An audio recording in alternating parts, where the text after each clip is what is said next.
Oh my God, look at this mess. Got frogs jumping all over my lawn. You better not be in there with that ice froggy frog. There's that frog in there! That's my daddy. What we gonna do? Don't even trip. I handle this. Well, don't go, Ice Froggy Frog. I love you. You don't love me. You just love my froggy style. In my new movie, Fear of a Black Hat. There's that frog in here. There's that frog in here. You!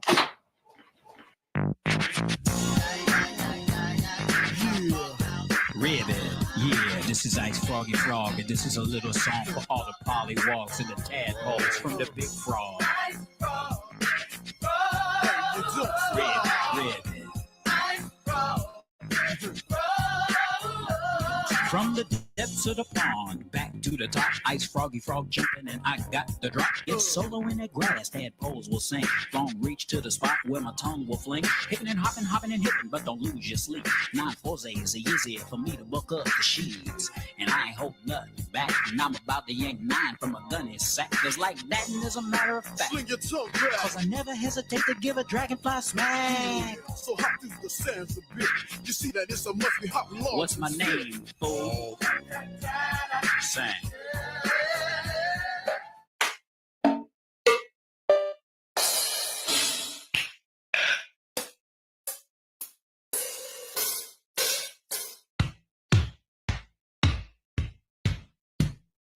Ass. Back up. Ass, titties, ass and titties. Ass, titties, titties, ass and titties. Ass, titties, ass and titties. Ass, titties, titties, ass and titties. Big booty bitches, that's where they get it. Come on, ho, let's go to the easy rest. When I see ass, titties, ass and titties. Go on, ass, titties, titties, ass and titties. Big booty bitches, that's where they get it. 1, 2, 3, 4. 2, 2, 3, 4.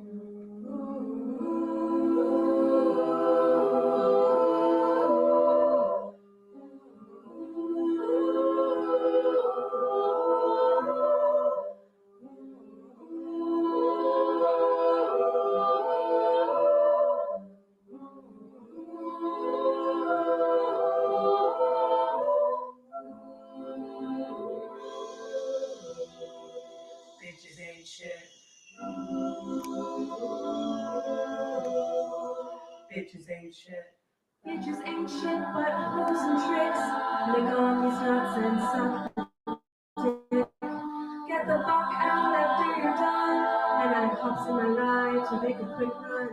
I used to know a bitch named Eric Wright. We used to roll around and fuck the hoes at night.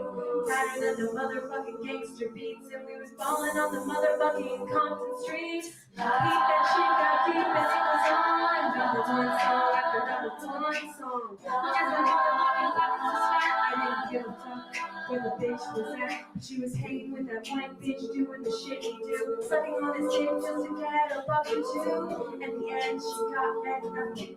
And now she's suing cause the shit she be doing ain't shit. Bitches can't hang in the streets. She found herself short when she's taking me. That's some real conversations for you.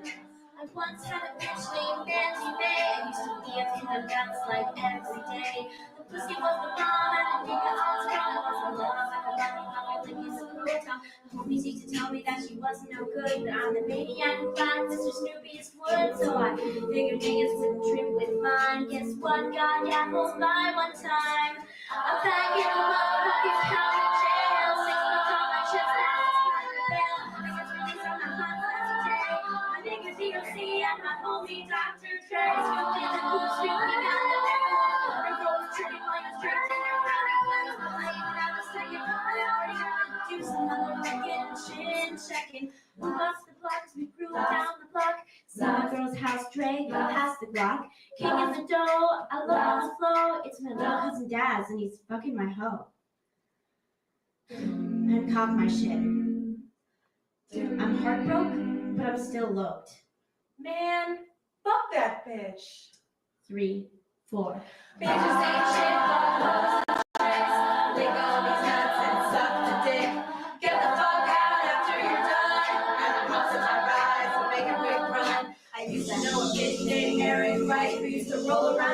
the hoes at night. Tighter than a motherfucking gangster beat. And we was balling on these motherfucking Compton streets.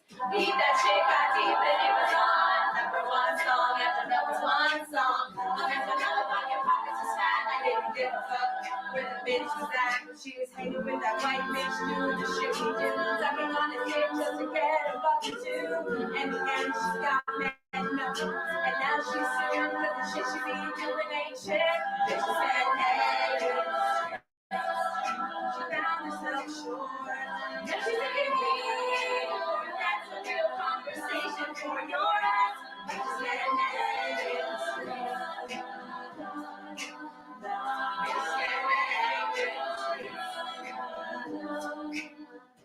they just can't hang in they just can't hang They just can't hang with the streets. They just can't hang with the streets. Is there any reason why I shouldn't have a green salad? They just can't hang Many with the vegetables that are streets. very clear on that point, sir, which is why it was decided to cut through the whole tangled problem by breeding an animal that actually wanted to be eaten and was capable of saying so clearly and distinctly. And here I am. Hey, listen, we want to eat. You know, we don't want to make a meal of the issues. We'll have 4 rare steaks and hurry, please. Very wise choice, sir. Very good. I'll just nip off and shoot myself. Oh, God. Don't worry, sir. I'll be very humane. What's eating you, Earthman? Yeah, that looks nice. Nice. Man. First one. Doing a good Back job, here, man. it's like kind of cool. So like he's like not really. Oh, maybe he's getting close. He's getting yeah. close. And And thank you him. for tuning into the Christmas cook-off with Dr. I Ben. know. Over Think about here, that. we're cooking a fresh batch of crystal. Oh, shit.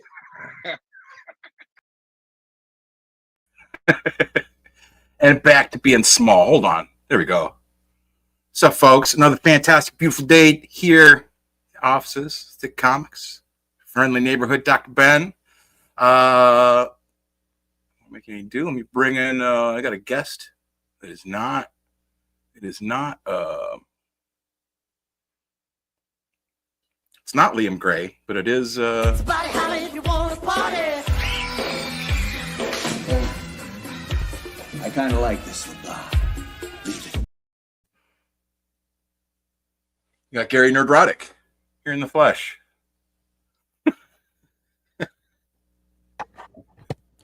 Oh, what'd I miss? MCU is dead, is what the answer is. MCU is dead. MCU is has been murdered, right? It was murdered. Star Wars is dead. MCU is dead. So the story that I heard, I read in the newspaper the other day, was that Star Wars murdered the MCU and then killed themselves in Minecraft, right? it was a murder suicide, right? How they all go. That's how they all go out. It was sad. I didn't even know there were a couple. You know what I mean? I didn't even. The MCU and Star Wars. They're joining the hip now.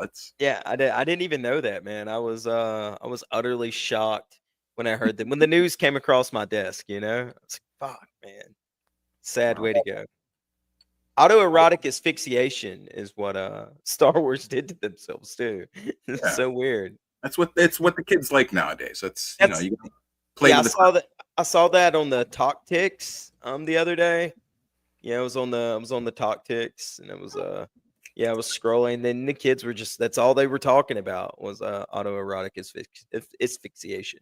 So man, perfect start for interviewing or reviewing DINOKIng by known autoerotic asphyxiation connoisseur Liam Gray, right? Yeah, I believe so. Is that part of the lore? No, I have no idea. It's not part of the lore. Liam Gray's a good guy. He's actually very fun to be on stream with. He's out of all the people I've been on stream with, I think getting Liam to laugh or go along with a joke makes him in the top 4 people I've ever streamed with. Like when he's on his game, it's really fun. Yeah, no, he is. That's what I'm saying. He's just an all around. The way I can remember like hearing about him was just seeing clips about him on other people's shows, right? JDA's show. They have some sort of ongoing feud, which I don't. You know what I'm saying? Like if you have an argument with like your cable guy, your cable provider, I'm not gonna like get invested in it. No, not at all. Yeah. Right. And whatever their gripes at each other may be, legitimate, illegitimate, I don't know. But but I don't judge them from that either. I'm just like, oh, okay, it's that Liam guy. Yeah, everyone's always talking about Liam. I recognize that guy. And then when Ethan, promoted the Dino King thing, this is the second printing, right? This isn't the first one. This is the one that they just promoted the hell out of. I mean, that was CG kinged all over that thing, right? Just well, shit. I want to see if there is. Are they just blowing smoke up my butt? Is that what it is? Is that usually, right? That's the way it works. Is that what's happening here, or is this? Because he's like, it's the best thing ever, and it's better than all the other. I heard that Dino King literally raped Shakespeare. Yeah, well, him and Inglorious Rex. I also heard that too. Yeah, but that was a rumor, that Inglorious got. Yeah. It was just one to the other. Shakespeare, Inglorious Rex. Yeah, Pitt got squared up too. Yeah, would say that some people would be tempted to say that it also raped Cecil, but but I mean, who does it, right? You can't do that to the willing. So exactly. it makes sense that Cecil would have gotten it too, but he's more kind of like amps up the spree. Yeah, he's like one of them. Were you ever in Boy Scouts, right? And there's that. Well, all right, in Boy Scouts, there's always like that one badge that everybody gets. It's like helping hand badge, right, for holding the door for old ladies. Like to penetrate Cecil forcefully is that badge, right? Like everybody, if you don't get that one, you've really fucked up, right? It's like a point of entry for everybody. It's a bronze trophy on the PlayStation network. If you can't get past that, you're not even trying at all, right? If you don't tap that Cecil pussy, right? Right on. So that's what I'm saying. Like, is it? That's what I wanted to find out. So I ordered it. With money. No, I do have. I mean, I have access to funds. I can't really. Okay. I figured you just traded pictures with Liam on DMs.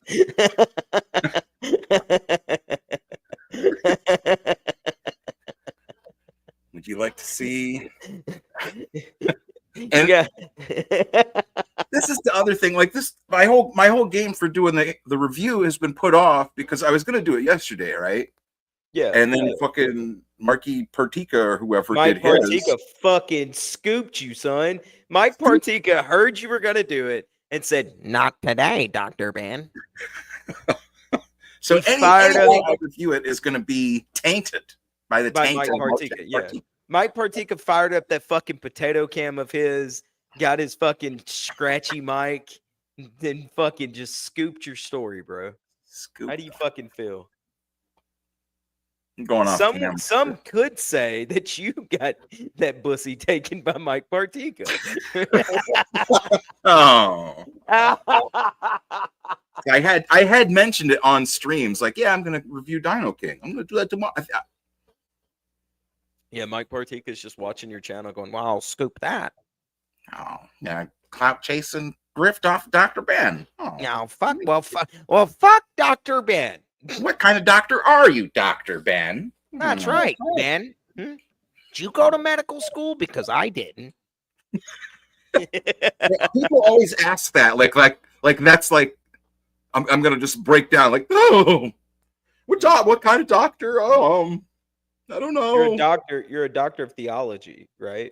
Doctor of retardation. I mean, like, no, not retardation. That's Dr. Self-Destruct. I mean, it's any dude that'll do a fucking stream for 10 hours and start the stream at like, what was it, like 3 in the morning, 4 in the morning, some shit like that. Yeah. Doctor of Gender Studies. Oh shit, I forgot a whole bunch of people are over here. My bad. Hold on, guys. Well, you're already fucked up. You already fucked up. You need to go back and read the letter from the author. Oh yeah, well that was the one thing Mike Partika had a flip out on, right? And he didn't even read it. So maybe that's what immediately I should start my review by reading the note from the author. There you go. Nailed it. Because Mark Partika didn't do that. Yeah, when I was popping pills earlier off stream and we were talking about doing this, you know, that's the reason why you need me here, is to make sure you don't make the Partika mistakes, is what I like to call them in the business. Now he did this big spread. This is like yeah, the first I love a good spread personally. This is all Partika covered. He covered the cover,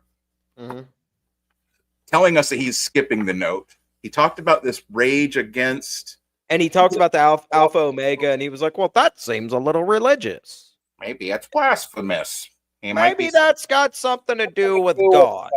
Raging against the Alpha and the Omega, that means he's raging against God. Oh, must be.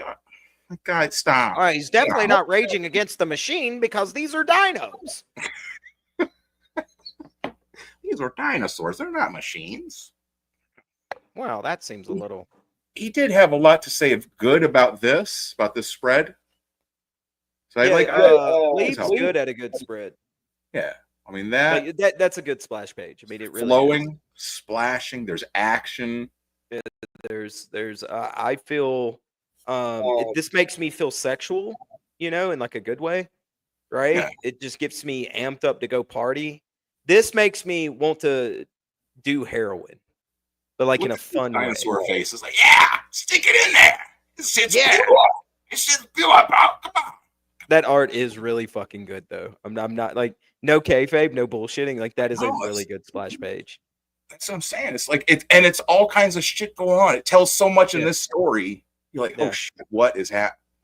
Look at this one. This one's got feathers. Oh yeah. What is going on? I like how he mixed sort of scientific studies, right? So like some say they had feathers, some say they didn't, and I like that Liam did that. Did Liam draw this book? Where is that in the credits? Can you roll those credits? The credits are at the end, so we'll have to do a spoilers. This was the other thing he talked about, was how it instructs you how to read it. This manga reads left to right. Yeah. Maybe this means that he's trying to pursue a Japanese audience, calling it a manga. No shit. That's why I've got my little Ahigo girl as my avatar. That's why I kept her, because we're reviewing a manga, I believe is how Partika says it. Okay. So spoiler alert, the credits. Original concept by Liam Gray, story by Liam Gray, arts and letters by Liam Gray, Shishi, and Wellrain. Okay, so art is sort of mixed back and forth, I would guess. Cover by Kanan White and Vinny Tartamella. Tartamella is really Vinny.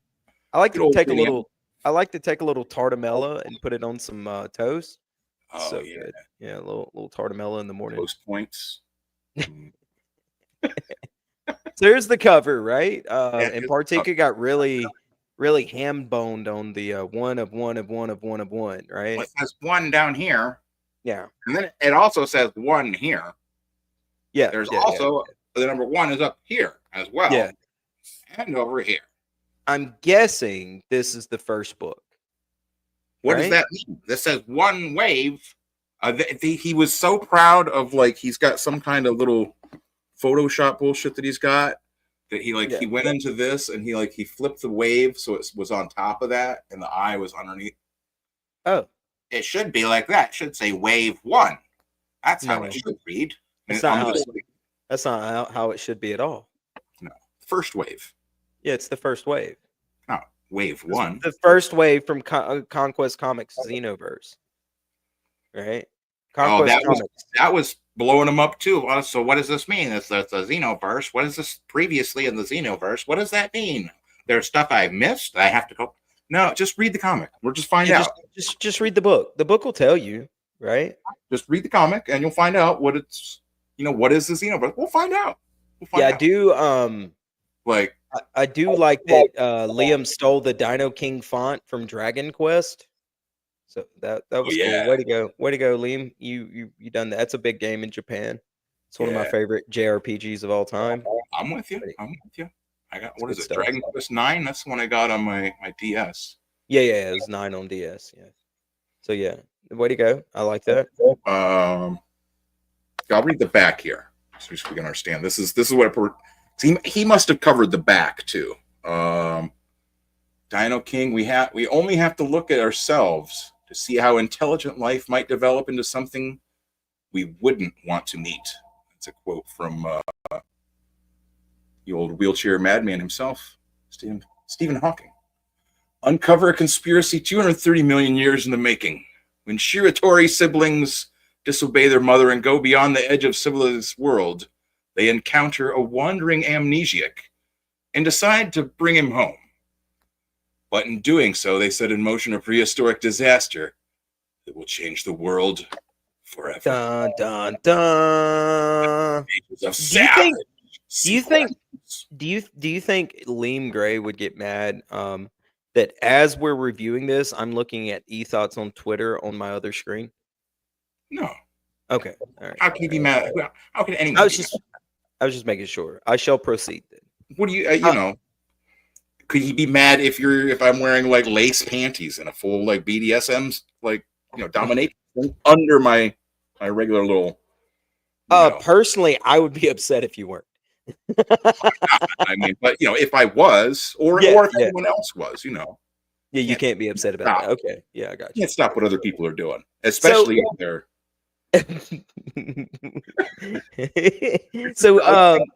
this would have explained if my Pertika had read this little. It is in smaller font, so maybe maybe he didn't squint enough. Yeah, the first book in Liam Gray's Dino King library, Volume 1, collects the opening 2 chapters in the series. This is really small lettering on the back, though. Yeah, that was a swing and a miss right there, Liam. It needs to be a little bit bigger. I get what he's doing by grading it down. Yeah, because they do that on books, right? I get the gradients, like doing that, but that bottom lettering needs to be a little bit bigger. I'm not even attempting all that shit. I wouldn't.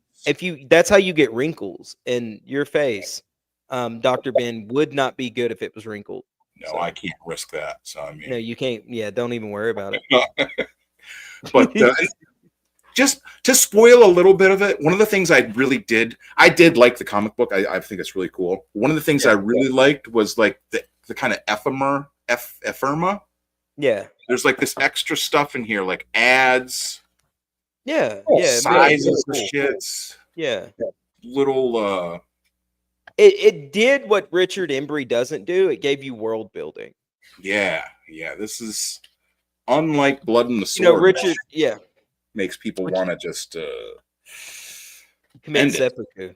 Yeah, seppuku immediately. Exactly. Yeah, immediately. It makes people want to drive to their local flea market, purchase a janky Japanese sword made in Pakistan, and commit seppuku. Try to regain some honor after losing all of it by reading Blood and the Sword. Ooh, but it's got a fucking unicorn. Fucking Christ. But this is Xenocide R coming soon. Mm-hmm. All through it, it'll have the creator spotlight and the Wonder Island checklist. Again, with that small type that's killing me, but that seems like it would be something that'd be worthwhile. If I could read that, and have all the other comics. It really is, like you're saying, world building. And look at that. That's the dude right there. That's Dino King. Yeah, that's the Dino King, right? He is so fucking cool looking. Once he transforms into this dino thing, it's fucking awesome. And he's a friend to little kids, helping protect little kids. That's what I'm saying. My reviews are not good for like if you're like linear or spoilers or anything. It's a fucking dinosaur monster right there. I do have to say that shading on that, I don't like that. It looks a little rough. This one in a couple of them could be a little bit Yeah, different. a little bit, right? Like the way the blotchy sort of shading. Like I mean, it's fine, right? I don't mind it, but at the same time, I'm like, come on, Liam, you're a little bit better than this, bro. Yeah, it's like the what do they call that? Because if you look close on it, I don't know if it's going to come across on the camera or not, but it's those little like half tones. So it's like little hatching or whatever. Yeah. It's supposed to like be a facsimile of dinosaur skin, right? Yeah, it's just something to give you extra texture and something more. Yeah. I get what he was going for, but my personal opinion after looking at the book was that it was a swing and a miss, right? I think that's just me. That's an anecdotal preference, right? Fair enough. It doesn't take it to me. So the book right now, I try to start everything at a 10. That just brought it to me down to a 9, right? So yeah, I mean, granted, I think it is hard to get like dinosaur texture. Yeah. Like yeah, that one's not bad. Like that one's really not bad, except for like the hair on top. Like, why did you do the hair? Yeah, why is it in the hair should have been a different tone, right? Exact. Yeah. Different shade, different something. Yeah. So that's my thing with this is I like it. I like you're starting at a 10 and like what'd you say you're down to? I'm down to a 9. I'm down to a 9. Yeah. Okay. Because I gave it half a point for that little text on the back. Well, I'd say a quarter of a point. Yeah, that's just a little egregious. I'm not gonna get wrinkles on my face for you, Liam. Yeah, no wrinkles today. Yeah, so I docked a quarter point, and then I've docked 3/4 of a point for the zipper tone on the dinos. The texture here. Yeah, those textures. Fan of zipper tone. Okay, fair enough. Are you like a big fan of manga stuff? Are you? Yeah. I read manga all the time. Yeah, so that's more what I read nowadays. Instead of modern American comics, right? What do you think about like the zipper tones in there? Like you just think they're better zipper tones they got, or usually, usually because they're for the most part. But some of those are a swing and a miss too, and I would dock a point off of those books also if I was reviewing them. So okay, well, I like that. Yeah. Liam gets the same. Yeah, let's read the a word from the author. Let's read the author here. And again, I would be tempted to skip. I think that I don't think I read this when I read through the book. So because it is kind of small, but here we go. Underneath the surface of any writer, no matter how calm their exterior is, a raging tempest of emotion and imagination just waiting to erupt forth and take flight into the world. A flame that, when properly coaxed and kindled, burns bright enough to ignite the hearts and minds of all who seek its worth.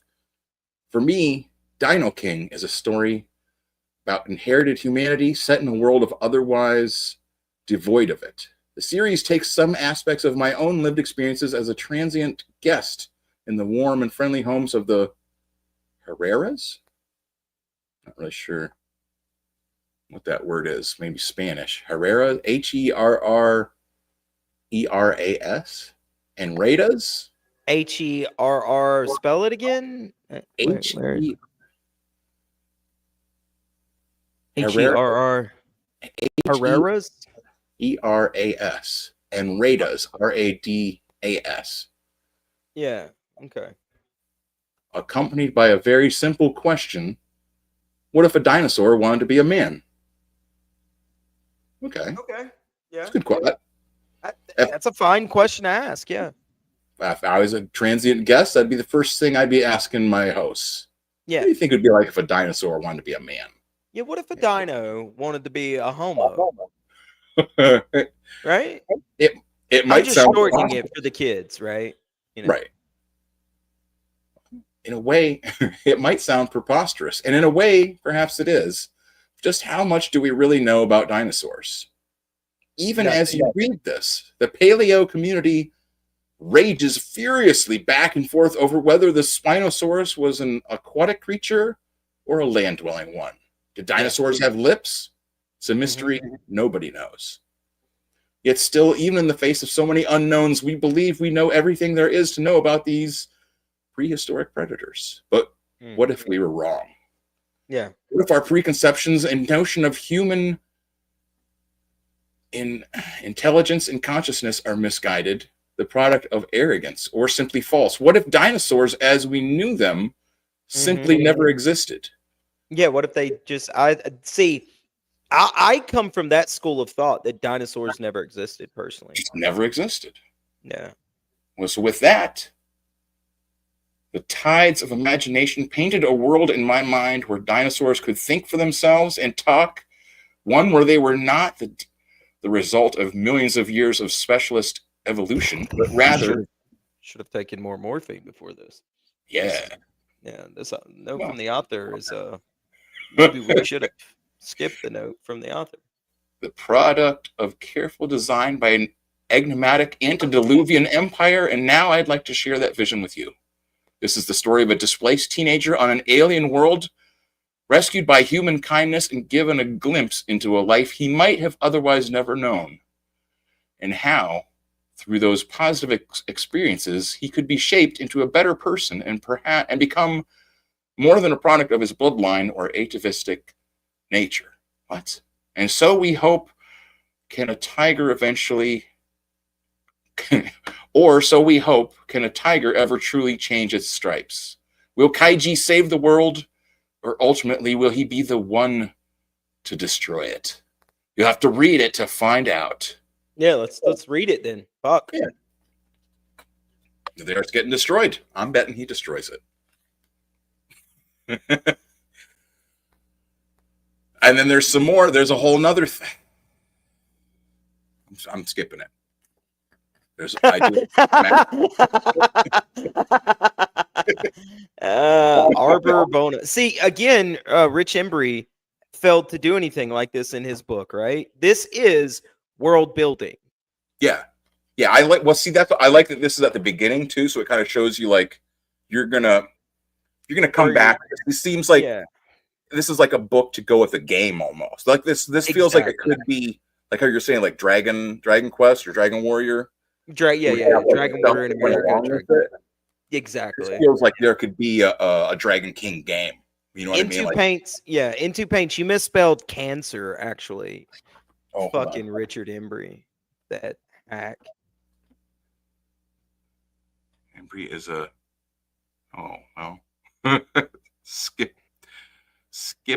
literally everything else to give the story a fair shake. Okay. Uh-oh. Sleeping Sick. I've seen more humble Tumblr posts. I don't want to get too caught off in the chat here. DrBen, the only thing that I found useful on the map before reading it was recognizing that the story would be set on the outskirts of whatever Arbor Boner is. Arbor Boner. Oh yeah, we misspelled Arbor. Fuck. Arbor Bona. Arbor Boner. Jesus Christ. Okay. So it's going to be in here somewhere. Yeah, I'm not going to like study the map. Yeah, we're not. Let's not study the map. Let's move on to the book, right? Let's give it a fair shake. You know, and Into Paints, my pickup line for women is not want to come see my Arbor Bona. It's hey, you want to get some pizza and fuck? And then when they slap me, I go, what's wrong with you, bitch? Everybody likes pizza.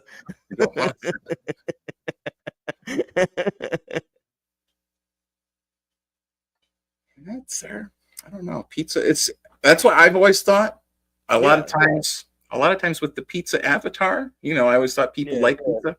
Exactly. I have noticed some people take it the wrong way. They see the pizza thing. Yeah. They go in an entirely different direction with it, which is not what I was going for. It's always awkward. Yeah. Yeah, it's very weird, right? Guys. I just like pizza. Come on. Fuck. So this is the first page. It's got little Mia Shiratori, age 6. Okay. And Kadami Shiratori. They're in the Uxar Forest, which I suppose is somewhere over here somewhere.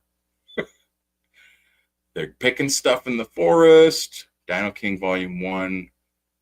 And also, this is the second printing. So one of the things to remember with this is like all of this came somehow before. Like there was a little presentation of this somewhere. Like yeah.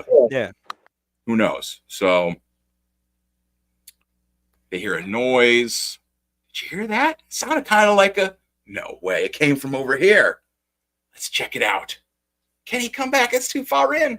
Kenny, I don't wanna. We shouldn't come to the monsters are gonna get us. Don't be silly, sis. That's just a story the old folks tell us to keep us from getting lost in the creep. Don't you want to see a dinosaur? A dinosaur! Bum, bum, bum. And there he is. Did you like that? That was pretty good production value, I thought. Liked it. Yeah. Dinosaur! Oh god! All right, let's get to the next page. It's really good art though. Like I love the fucking art. Yeah, that's what I'm saying. Like it's the perfect. This stuff here, perfect. That's exactly. That's manga. That's nailed it. But here is another thing. I'm not going to dock a point for it, right? But because it's supposed to be manga, I don't like the glossy pages. Yeah, I'm with you on that. If it's going to be manga, do that. You can do the upgraded page, like the thickness of the page and quality of the paper, right? But make it flat. I want it flat. I don't want no sheen. It makes me not. I don't know how to explain it. It just doesn't feel like manga. So interesting. That's the problem with this stupid look here. Put the camera down. Strong. Sure. John. Hungry. Yeah. Fat is what I would say personally, but I get it. Yeah, hungry. Normally, like I like those sound effects. Sure. I'm doing a Higo face as I'm making those sounds. I like over here. Ooh. Age? Question mark, baby. Interest. Venison. Special talent? Fuck, who knows? Like I like that. It's funny, Next page. Yeah, I like that. I like that little stat thing. That's cool. It's good. I made a little crunch. This food is mine. This food is mine. Production. See, Mike Partika doesn't have that. No. Reads like a Dokuman card. Jesus Why Christ. are you He does. here? Why are you? think that would be? No kid is going to listen to Mark Partika and want to buy anything. What is Mark Partika going to sell anybody? Life insurance, maybe. I don't know what he does for a living. Bullets. a dull knife.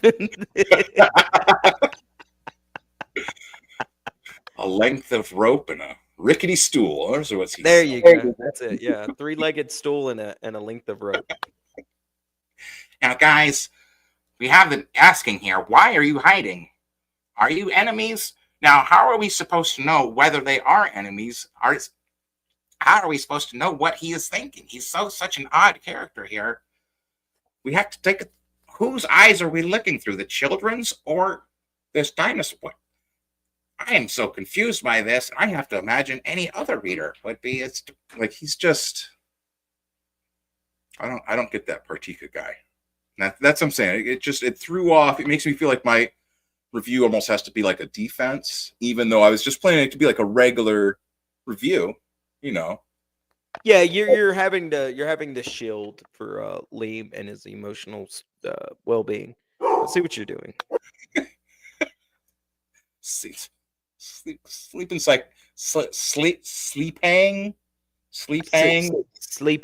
Yeah. Sleeping. Yeah. Psychopathy. I don't understand. Does the narrator know what is happening or not? That's exactly what I'm saying. Mark Partika would be pointing out is that I don't understand. Whose point of view are we supposed to be following here? I think you said her name wrong. It's sleeping Pissy Copath Y. PC Kai Copath Y. Copath Y, yeah. Yeah, I think it's Copath French. Y. I like Copath High. Copath High. That might be piss high. I think you. I think you nailed.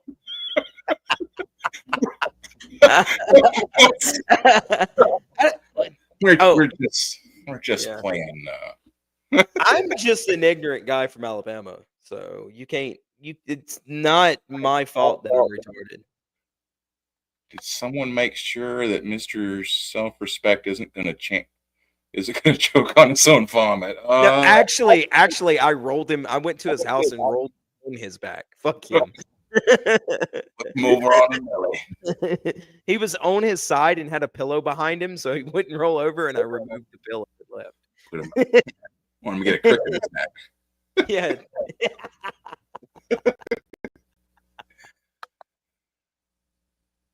So but you know what I'm saying? Like each page of this, I mean, it's like compelling. You know what I'm saying? Like each page is like interesting. You're like, yeah, you want to see what's happening. You know what I mean? Like they start talking to him. Are you monsters? Like he thinks that they're monsters. Well, they are. They're kids, so all children are monsters, Smell right? different to the others. Wait, no, we're not monsters. We're not your enemies, mister. We're friends.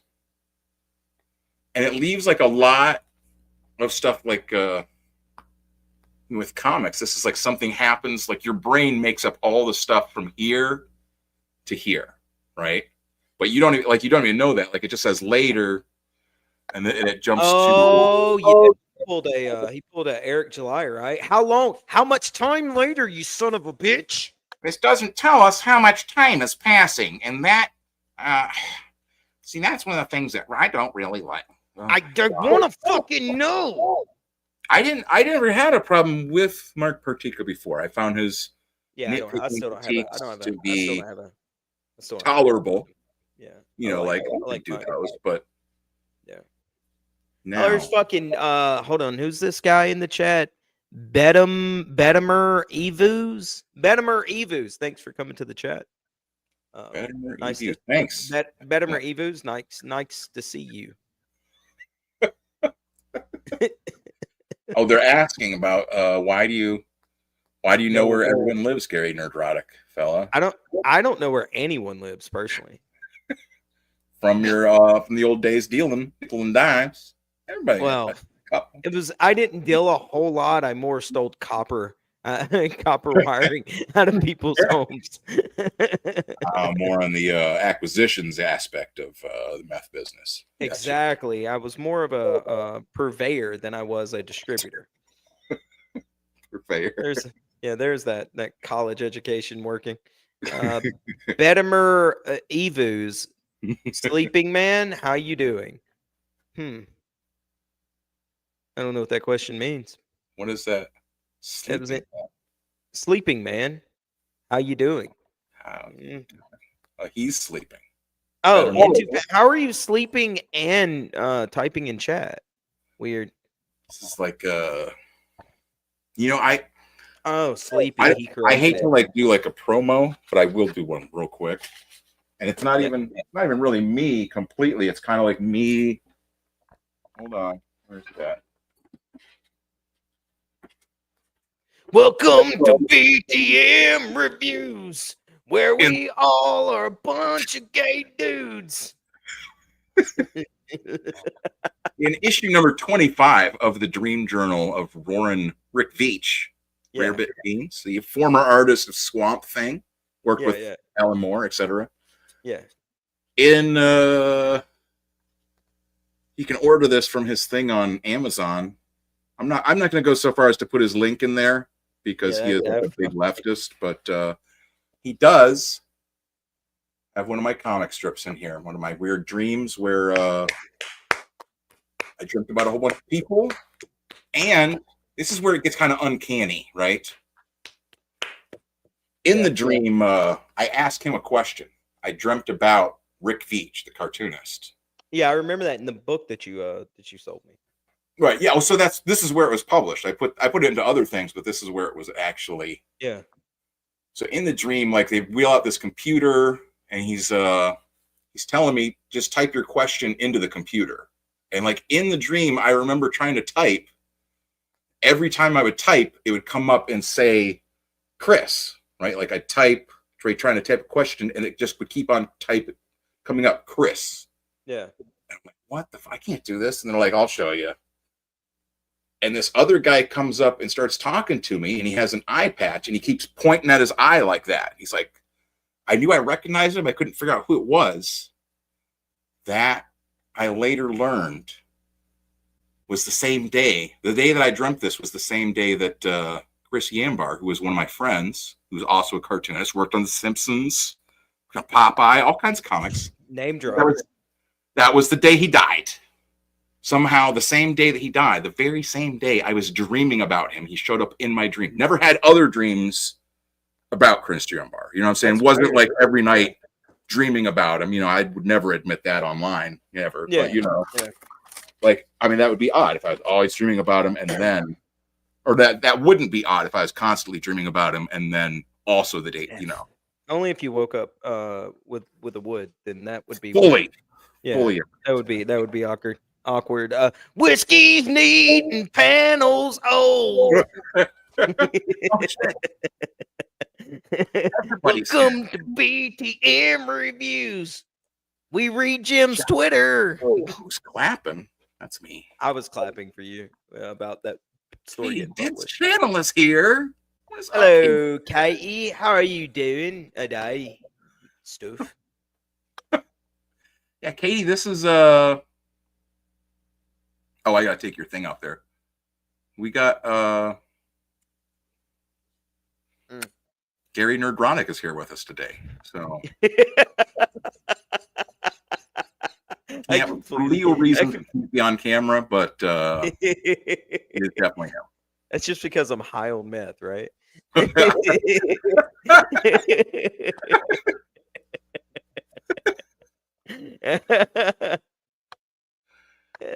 Yeah, well, it's hard to, I can't say it out loud myself yet, but you know. just digging further. I just keep digging. Yeah, it's just keep the shovel in your hand, buddy. It's fine. Yeah, it's you know, you put it down and you have to pick it right back up. Yeah, I'm just gonna keep digging a hole. So this is okay. So they see him. What's going on? Yeah, we were already at the later part, and Mike was like, "I just don't understand the timeline." Now, whose perspective? We call this head hopping. I don't like it in novels, and I don't like it in comics. Whose head are we supposed to be in now? You'll figure it out, Michael. Calm down. Sleeping Psychopathy says, Ben, we'll still like you if you were gay. We won't respect you, but we'll like you. See, imagine going to imagine going to school and your name is Ben. And the easiest insult that they make up. You're a freshman in college. They're calling you Ben Gay. That's what they're calling you in college. Ben Gay, bend over. Yeah, all those. First day, entering public school. You go to college. Yeah, hey, what's up, Ben Gay? That's it, nailed it. No. Yep, from then on, Ben Gay. Where are those little troublemakers? They should have been home an hour ago. This is Rem. Rem Shiratori. Yeah, Rem Shiratori. Shiratori is what I would say. Age 36. She looks good to be 36. Interest, cooking, and geopolitics. Special talent. Too many to count. Loving mother of 3. Pff, simp. Chickens. Chickens in the chat. Oh man, there they are. And then she turns around and children. Who is this? Oh, this was Mike's big complaint. I forgot about this. This was his big complaint that there was some sort of it's out of order. He was saying the way the word bubbles. Right, because it's like children. Who is this? Because he don't remember how much he could have find his way out of the woods. Can we keep him? it should be like this one over here should be the first one because it says it's our new friend. He's lost in the woods, but he was lost in the woods, but he's super strong. Yeah, Mom, can we keep him? Okay, so hold on one second before we go further. So really, that later didn't even need to be in there. On the other page where it said later, and then it showed the mom, that didn't even need to be in there. Because it's literally just the next scene of the kids dragging the dino guy back. Right? I think it's fine because it shows that it's differentiating between. It's a different scene. You know what I mean? It's like the scene. I get it, but it's also unnecessary, right? Because he could have just ended on that page with the kids all scared, and then boom, right? Like a movie would do. Mini cliffhanger. Loving mom. Oh, and then just have the page turn be to her. Yeah, page turn to her, and then you're like, "What the fuck happened?" And then the next page, you're like, "Oh, the kids are fine. Oh, thank God." Whew. Or if you're like me, you're like, "Damn it, he should have ate those kids." Why didn't he eat the children? Right. Yeah, I mean, I feel it would have been more cinematic, personally. Yeah, I think that's like an artistic choice. I think that's just like how it is. Yeah. If you want to do that, you could make your own Dino King comic. I'm gonna dock him half a point. He's down to 8.5 points. For the later? Yeah. See, sleeping. All right. Okay. Well, sleeping agrees with me. Really? What? Hold on. She has an eye for art. Down one more. Down her last, very last comment. Go down. Right there. Yeah. Oh, page turn to her would have been good there. See, told us so. I have great ideas. I'm too lazy to implement them and put them in a whole book. Also, you'd have to write and gross nerd. I see it. Yeah, I see what you're saying. It does feel like this could have been like better. Half a splash page, right? So like you have the eye like up have at top, her, and then like have her on the just have her on the very next page. Boom. And then you'd been like, "Oh fuck, what happened to the kids?" And then boom, move it over one more page. There's the kids dragging, or bring it down one box, and then there you go. They're dragging the dino dude. Right? Right. Well, that's just me, man. I have an eye for these things. Okay. Well, one person in chat agrees with me. That's enough. And nobody agrees with you, so that's enough. I mean, I guess that's I mean, I'm not gonna fight him. There's no reason to. Yeah. All right, let's go. Dino King dude or Dino guy is now brought up by the Cheerins. She does seem initially very, very chillax with. I gotta move my microphone here. She's a single mom of 2, so she's probably taking like Vicodin or Xanax or something. Oh yeah. She's like, whoa, what are you guys, kids? Like this guy's covered with blood. You guys are just chill. Who is it? And they're like, he's super strong. He's like, he's cool. And he's just like, yo, what up, bitch? And then she notices, oh, your clothes covered in blood. Oh. Yeah, don't put your hands in your mouth, kids. They're from Alabaster. Yeah. Oh, those clothes. Yeah. Oh, those clothes are from Alabaster. Alabaster must be one of those towns or something. Yeah, people dress a certain way depending on where they're from. That's what freaks her out. Yeah. Wow, how'd you get here? Oh, you got fancy clothes. Get back. Get back. Stay away from us. Immediately. Yeah. The blood, his mouth. Look at his face. That's no big deal. She knows that he's from Southside Chicago, basically. Get out of here. Get out of here. Alabaster was wiped out by black talent, so you're either one of them or a dead man walking. Yeah, Into Paints nailed it. Oh, you're from Alabama? Fuck out of here. You ain't some mudblood family you can seek. Oh shit. Slurs? Yeah, you ain't coming here. You ain't no mudbloods. You ain't gonna come in here and geek us for a thrill. My son's been elevated. Okay? He's enrolled at Paradism High in Fernwest City. Okay. The terrible naming conventions, but okay. I'm not going to dock him a point for that because that is like a personal choice. But I'm keeping my eye on this. Okay.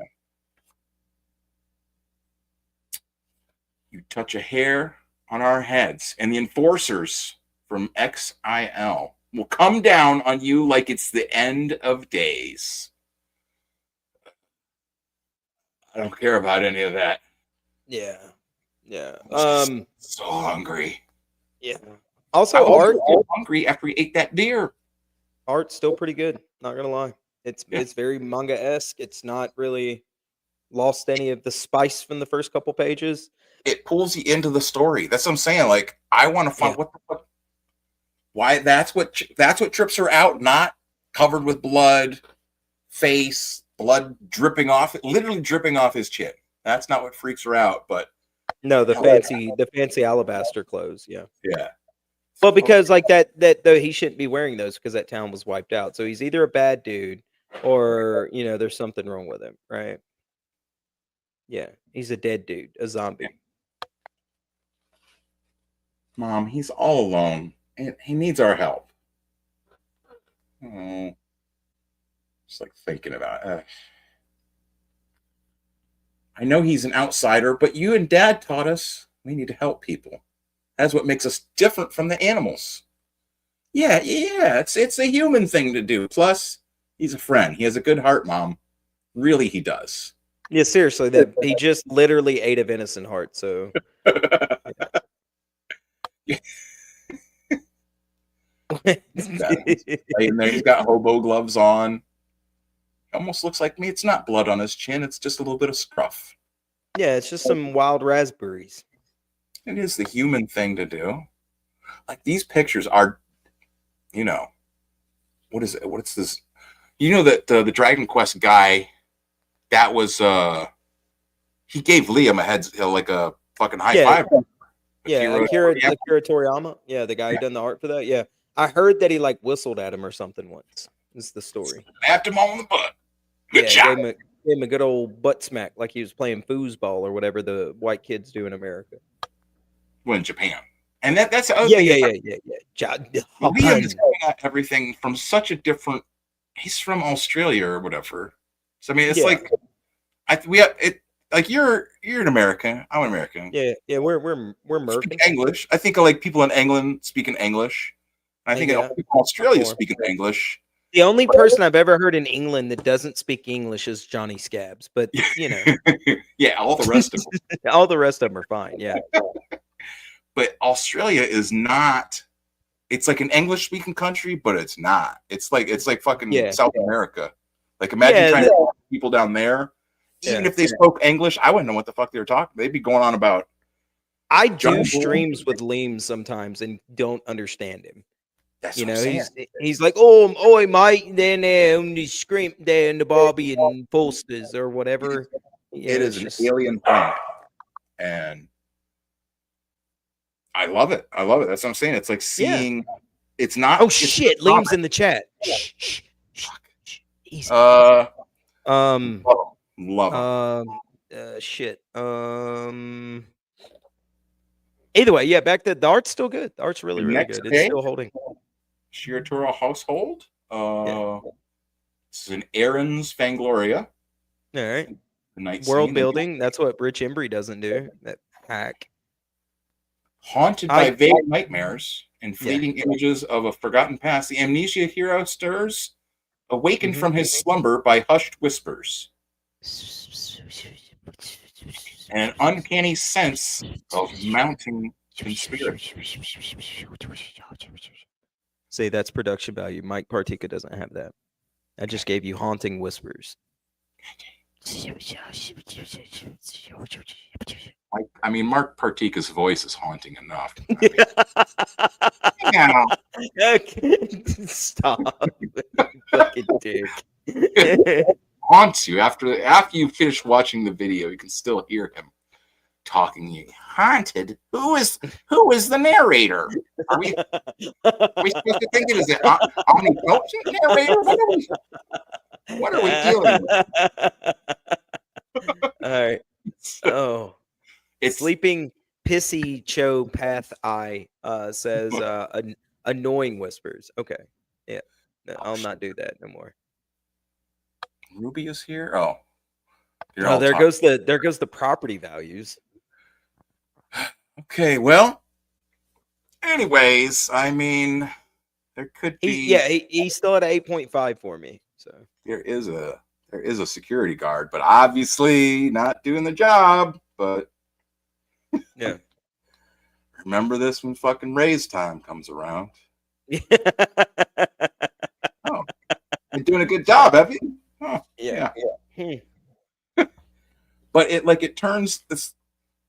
It's still kind of like we don't know where the book is. Kind of. I mean, I'm not lost. This page. Well, we got the kids, so it's kind of like. Okay, that story's sort of settled down now for the moment, right? And then it's back at home. You turn the page and it's like it reminds me of like Dragon Ball when it started. Yeah. And Goku's just running around with his butt hanging out and that little tail. Yeah. It turns into like family goofy comedy. Not mad about it. Shin-Chan reminds me of that. Maybe not as absurd as Shin-Chan or offensive, but yeah.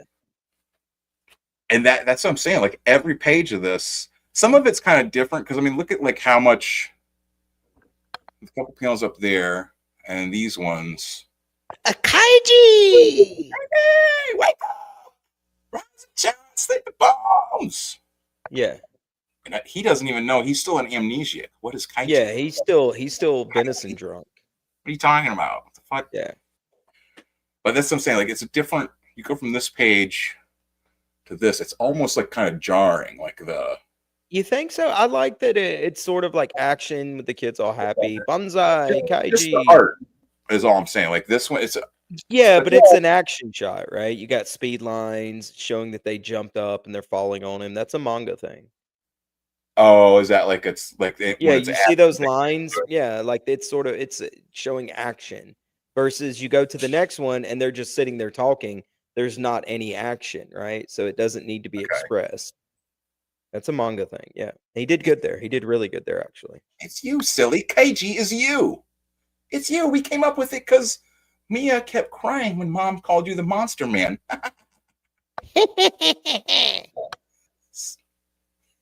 That's it. I like it. Mom says it's time to eat. So come on, Keiji. Yes. Arigato. Is that what you want me to say? Wow, I didn't know you spoke Japanese too. So cool. Come on, Keiji, let's go eat. Okay, so that I'm not gonna dock him a point, but I really want to. Because this isn't because I didn't know you spoke Japanese. It should just be that I didn't know you spoke our language too. Or it should be a made up language because they're not in Japan. Oh, I see what you're saying. Yeah, like see what I'm saying? That's another thing that I'm not going to dock him because I get what he's going for, but I didn't know you spoke, Halliburton or whatever town they're in. Like whatever. Yeah, because they're not in Japan, right? This isn't an isekai. Like let's not do that. Yeah. I don't give a hold on one second. Let me address something here. Yeah, Japan's not on that map. And Ruby, go fuck yourself, bro. Okay. All right, you don't disagree with shit around here. What if this is like this Arbona? What if this is like a real place in Australia though? So Japan would be real in their world. Maybe. Who knows? Let's read the rest of the book. Okay, it's this way. Mom made traditional food from the old country. It's really good. Come on, don't worry. She likes you now. You'll see. Don't be scared. Go. Sai, please slow down. You're thinking so fast. Smells good. You control fire? Oh, good. You're finally up. I was starting to worry you'd never wake up. Oh, I'm sure, like, you control fire? How much of an amnesiac is this person if they don't even understand, like, cooking? Kind of, you know what I'm saying? Where is he from? He was literally, amnesiac. brain hurt bad, right? He was literally brain hurt bad in the woods eating a fucking deer. I've been brain hurt like pretty bad, right? And Yeah. I've never like forgotten like food. Well, you may not have been brain hurt where he was brain hurt, right? Yeah, he was Matt Bard. He'd been Matt Bard, obviously. It's nice to finally meet you, Kaiji. Please sit a while and enjoy the hospitality of our home. I love it's got a nice big old spread. Some kind of roast goose. Yeah. All kinds of stuff. I love it. Yeah. It looks good. I know it's not much, but it beats carrion, and the nutrient paste we've been feeding you through the nasogastric tube. Oh, nasogastric tube. My bad. I misread that into anus, but okay. The anus tube. Yeah. Well, I mean, you probably have to have one to get it. You have to have a closed loop for the system. Yeah, I would think so, right? Just a closed loop. What the fuck, Dr. Ben?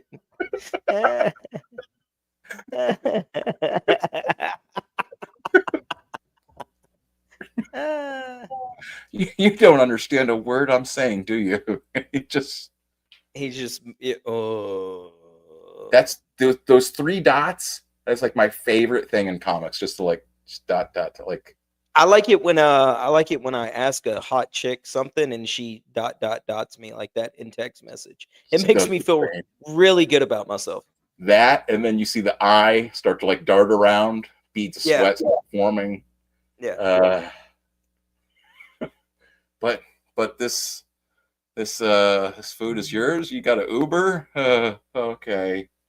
Now, how much can I eat? Now I have as much as you like, dear. What's wrong, Kaiji? Eat as much as you like. Take mine. Yeah, mine too. Eat until you're full. Like they're, insisting on eating. I love it. Ita Daka Makasu. Yes, it makes me wonder, is there a Japanese version of this too? I don't know. No. Why would he do that? Liam is famed for not liking the Japanese. Oh, so he was like, yeah. Akira's like, you are very good, mangaka. Liam was just like, get out of here. Thanks. I heard. Thanks, but no thanks.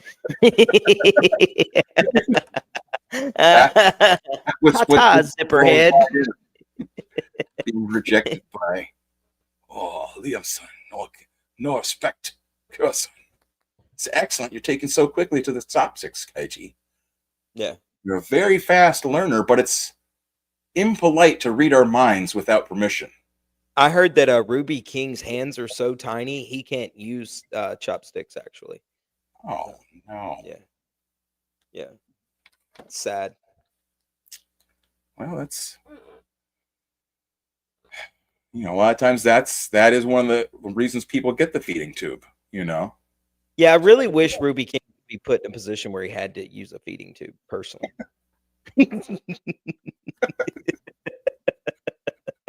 Maybe he could get Matt Bard.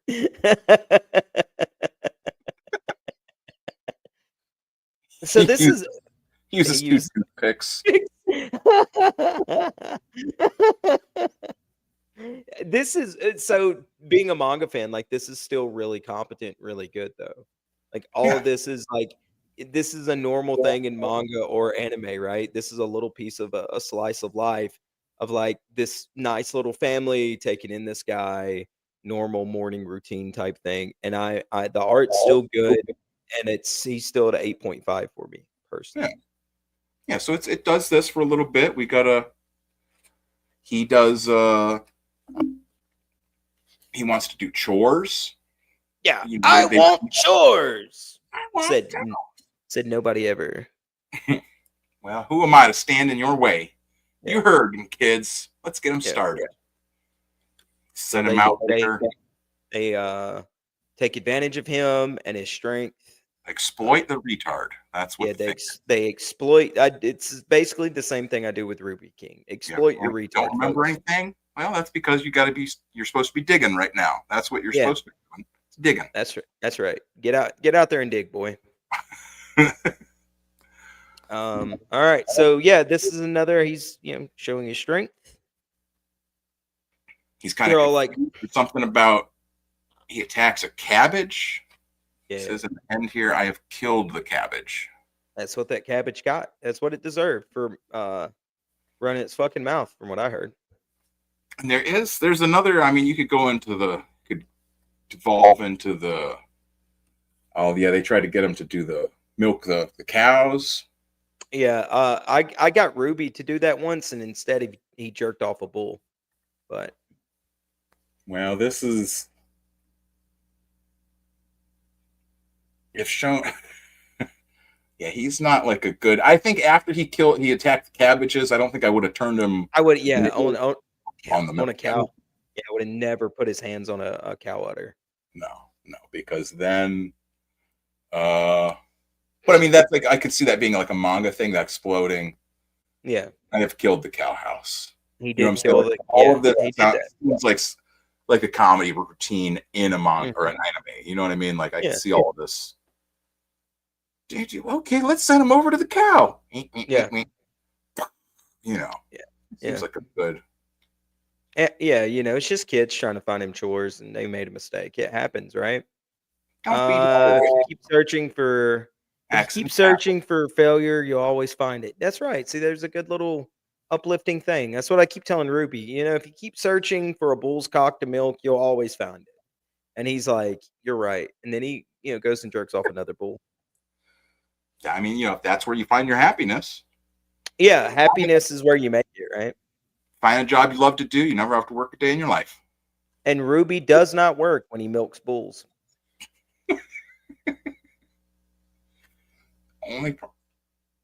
What is he saying there? Oh, I thought it said fuck. It says flick. How about a little space between that L and I? Give me a little room in there, please. Yeah. That is a well-known and well-documented kerning. Yeah. Kerning miss.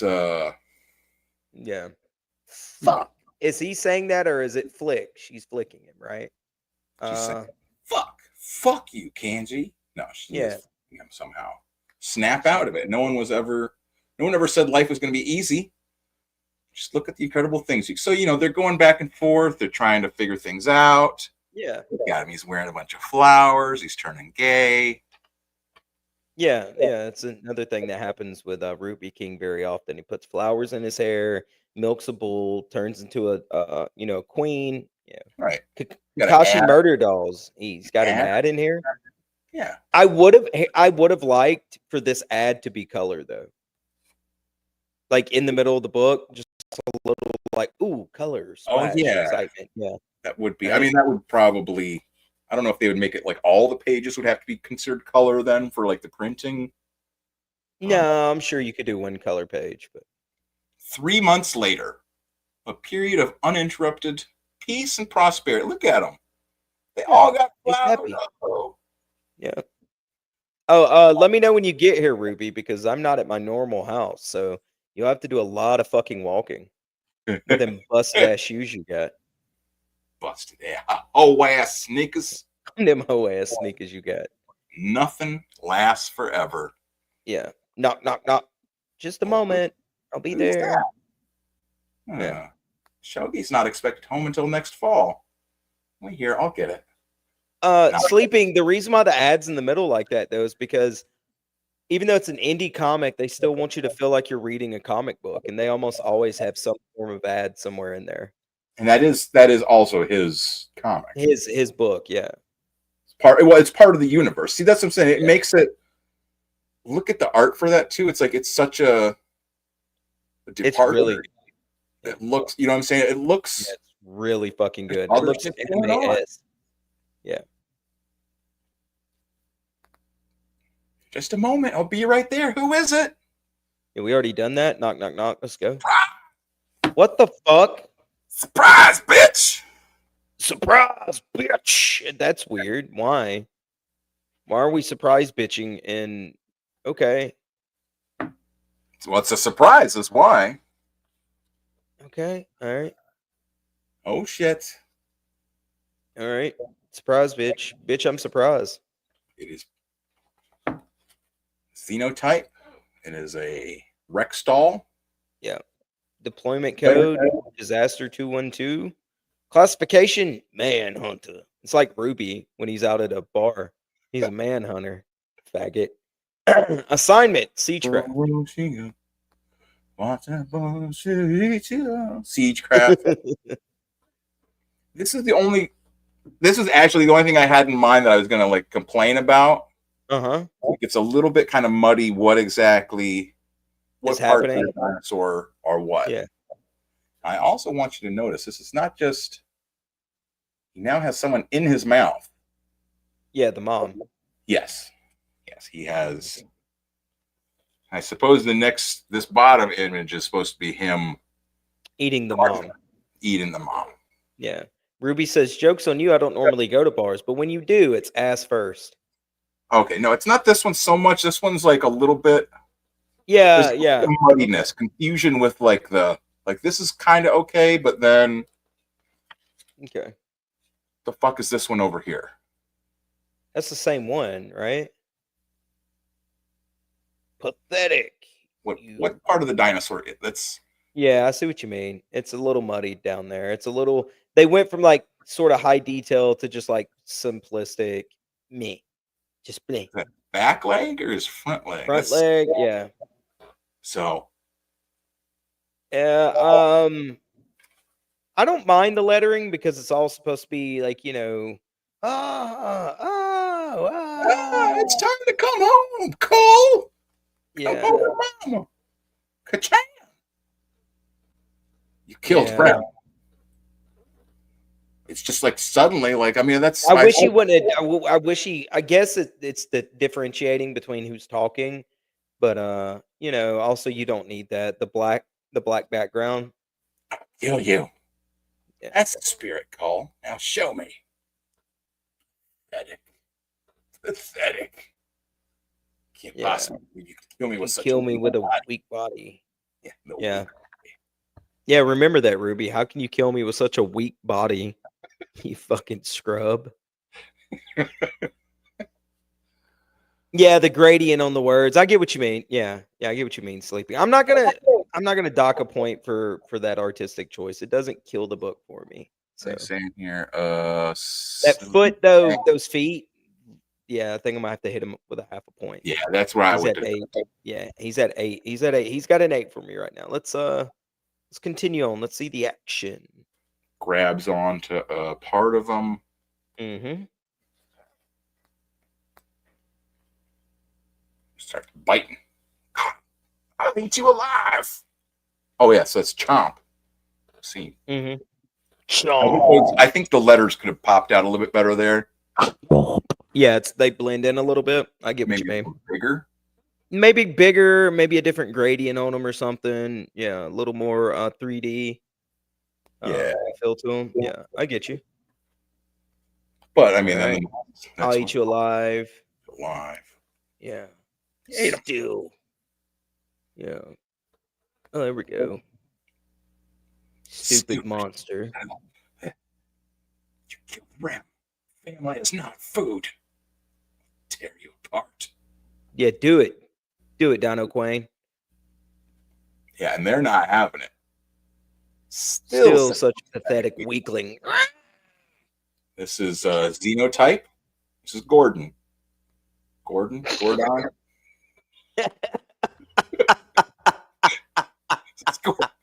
All right. Okay. Yeah. Like intelligent deployment code, Intel 359G, classification scout, assignment wilderness recon, and extraction. All of it again is things you're not seeing in Blood and the Sword. Again, that world building.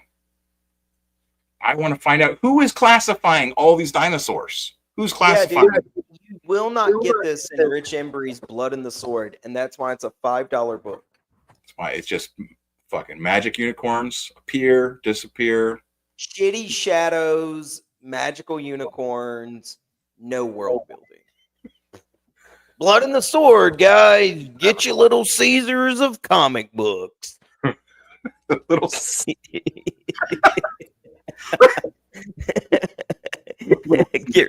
get wrecked, Rich Embry. You fucking hack.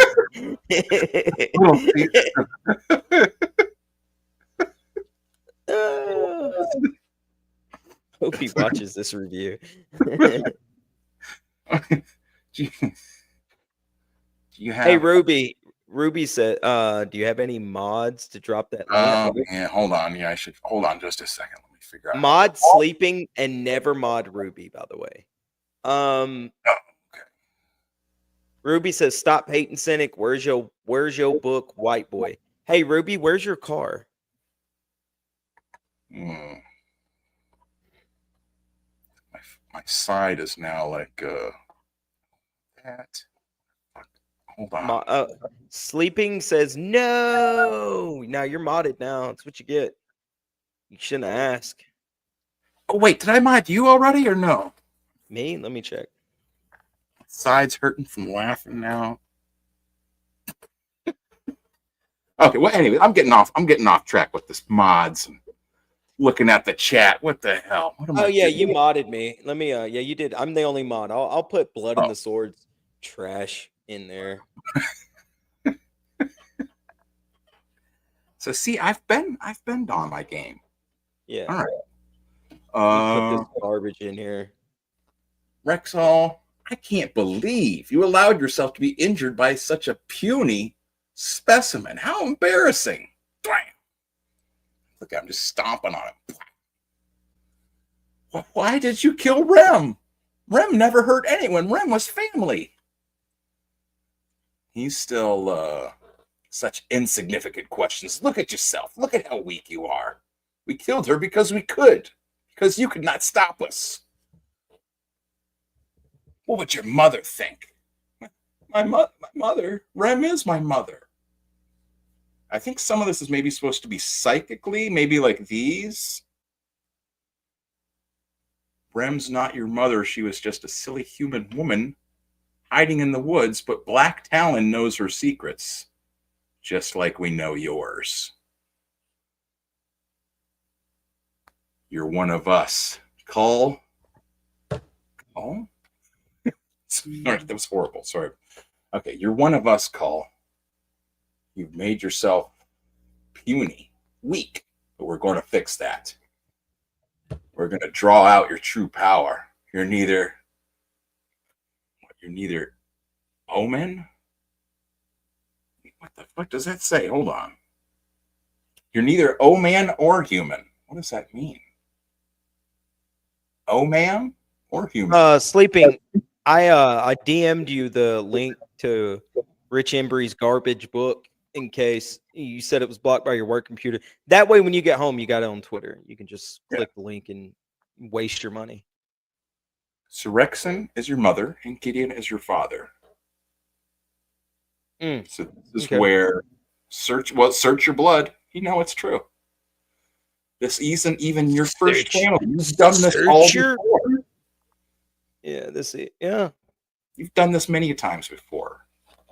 Oh fuck, son! Now it's time. You gotta get it out him. That's a whole bunch of. That's what I'm saying. I'm not trying to like dox the whole book, but look at that's a good one. Let's sort of skip to let's not like spoil everything. Let's skip past the like, oh, you've done this a many a times, right? Let's get to like the next little arc. Oh, look at him. This is where I was happy with the dinosaurs. That's what I'm saying. The rest of these dinosaur pictures, made up for that one. The one weird one. Yeah, that's just weird. Yeah. Made up for all of that. And that's the thing. You look at other dinosaur comics, you can find the same thing. Some of the pictures are going to be really good. Some are going to be not so good. Hey, I'll be right back. Yeah. We're running out of time. The hive's getting low on juice. Remember, Mount still has XV7. I don't know. It's more of these xenotypes. That's what I'm saying. It's like a whole world that like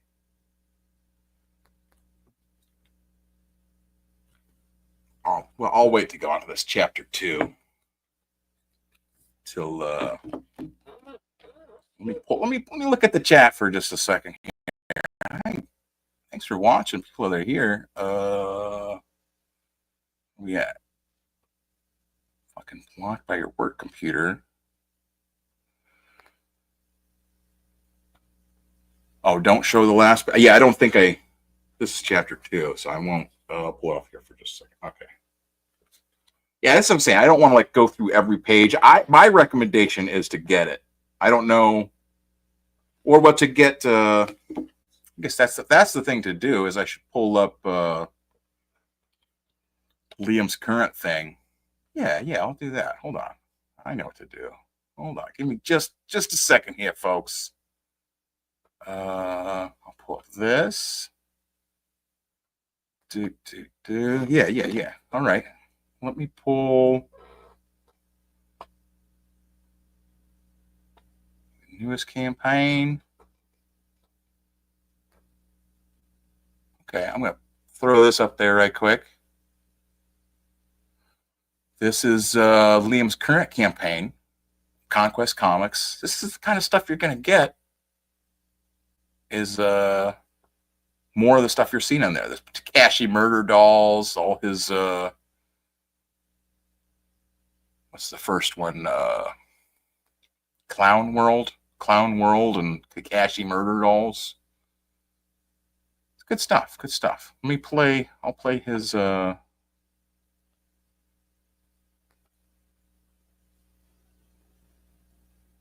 wait, his commercial is just an episode of Kangs? What? What do you? No, stop it. What are you doing with that? Okay, that's not a good commercial. Never mind.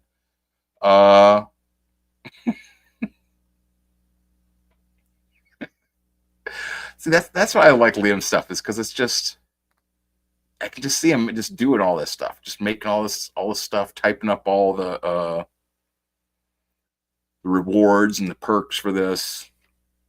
$25. You get one of these comics that he makes. You can get it with the side B or side A. It's fun stuff. That's side B. Anyways. And how do I... Oh, let me put the...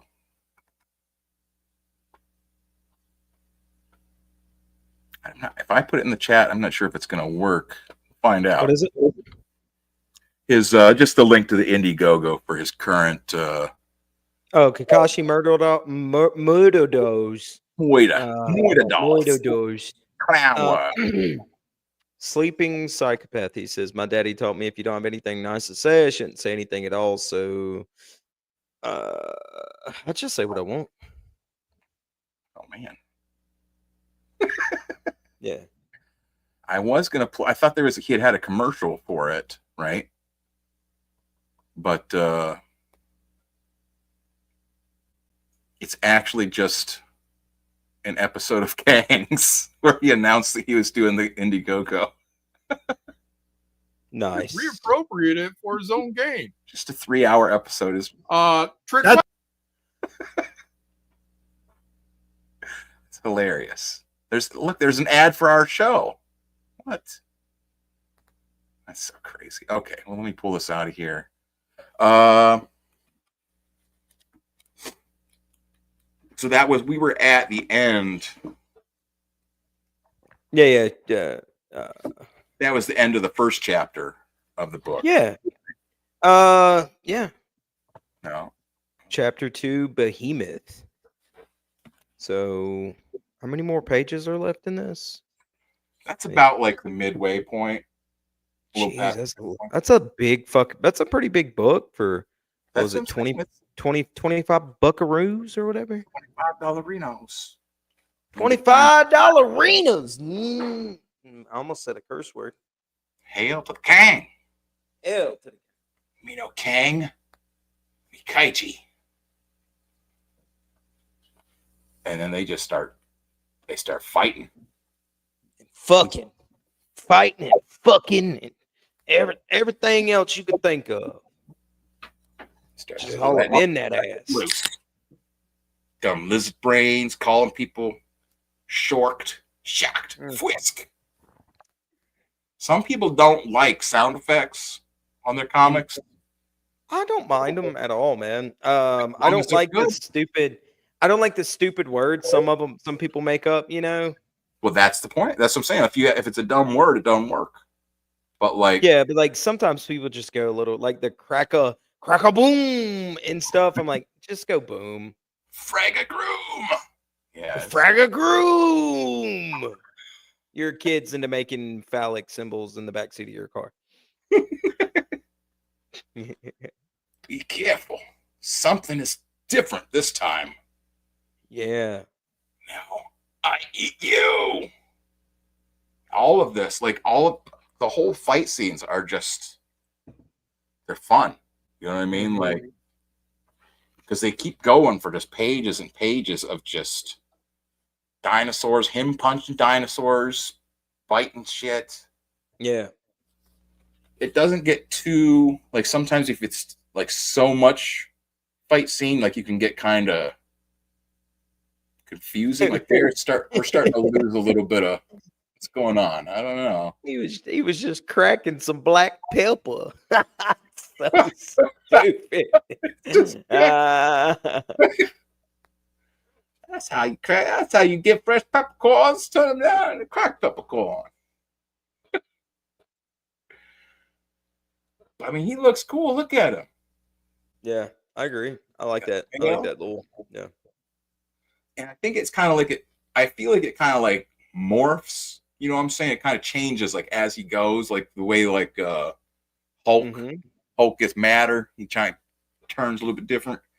Yeah. I kind of think that's how it is with him. And I actually private messaged Liam about that, and I said that's what I think. I said I think his power is like the Venom or like Iron Man, but he turns into dinosaur stuff, and he liked it. So I think that means I'm right. Yeah. Maybe not. I think you're right. I always think you're right. You're a doctor. Yeah, it's true. I don't know why you keep forgetting that.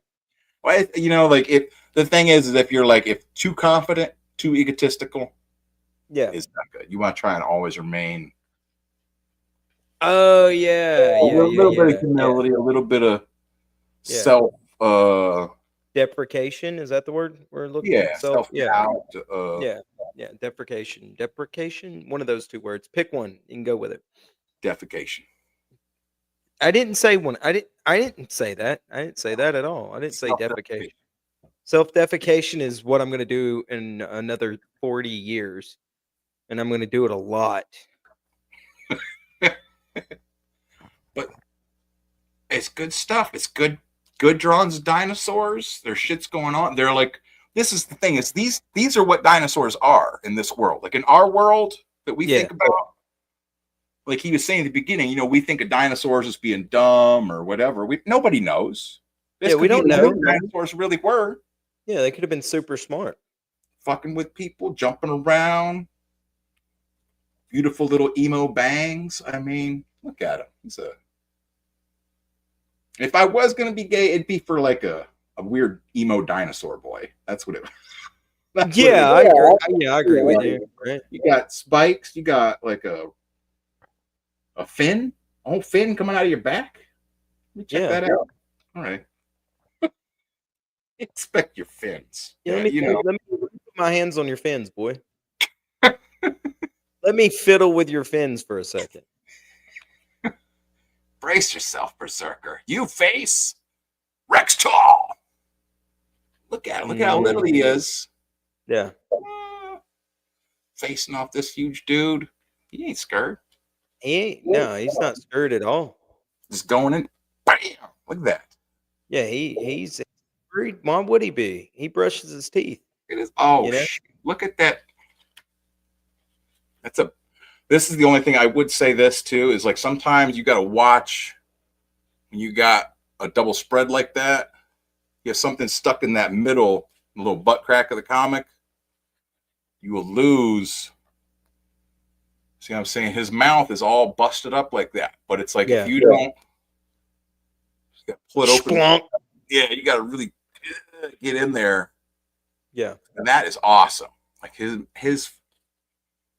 I agree with that. He is fucked.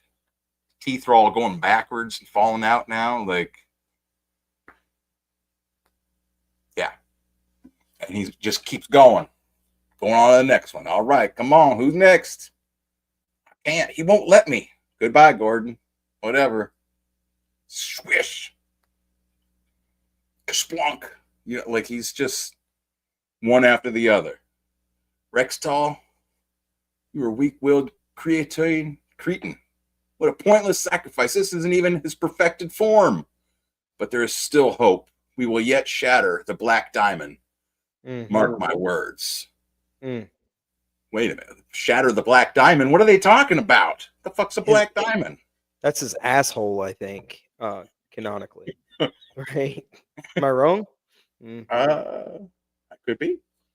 That could be it. I mean, from the past trial and error, we know this is not sustainable. No, the rage he feels towards others is too easily sated by revenge. To truly awaken the beast, he will need something more. Now, thanks to a couple of little angels, the halo of curls, I have just what the doctor ordered. Hear that, children? I'm glad I went ahead and docked it points for the zipper head tone or whatever it is, because that black on all these dinosaurs is really fucking the art up. The art is still pretty good, but that zipper tone thing has fucked it. So I'm glad I went ahead and docked it. Different. Preemptively. Well, okay. So you're not. It's making the art not look as put together. I feel what you're saying. Like it could have been maybe like Yeah, a light, the lighting lighter and shit. zipper tone.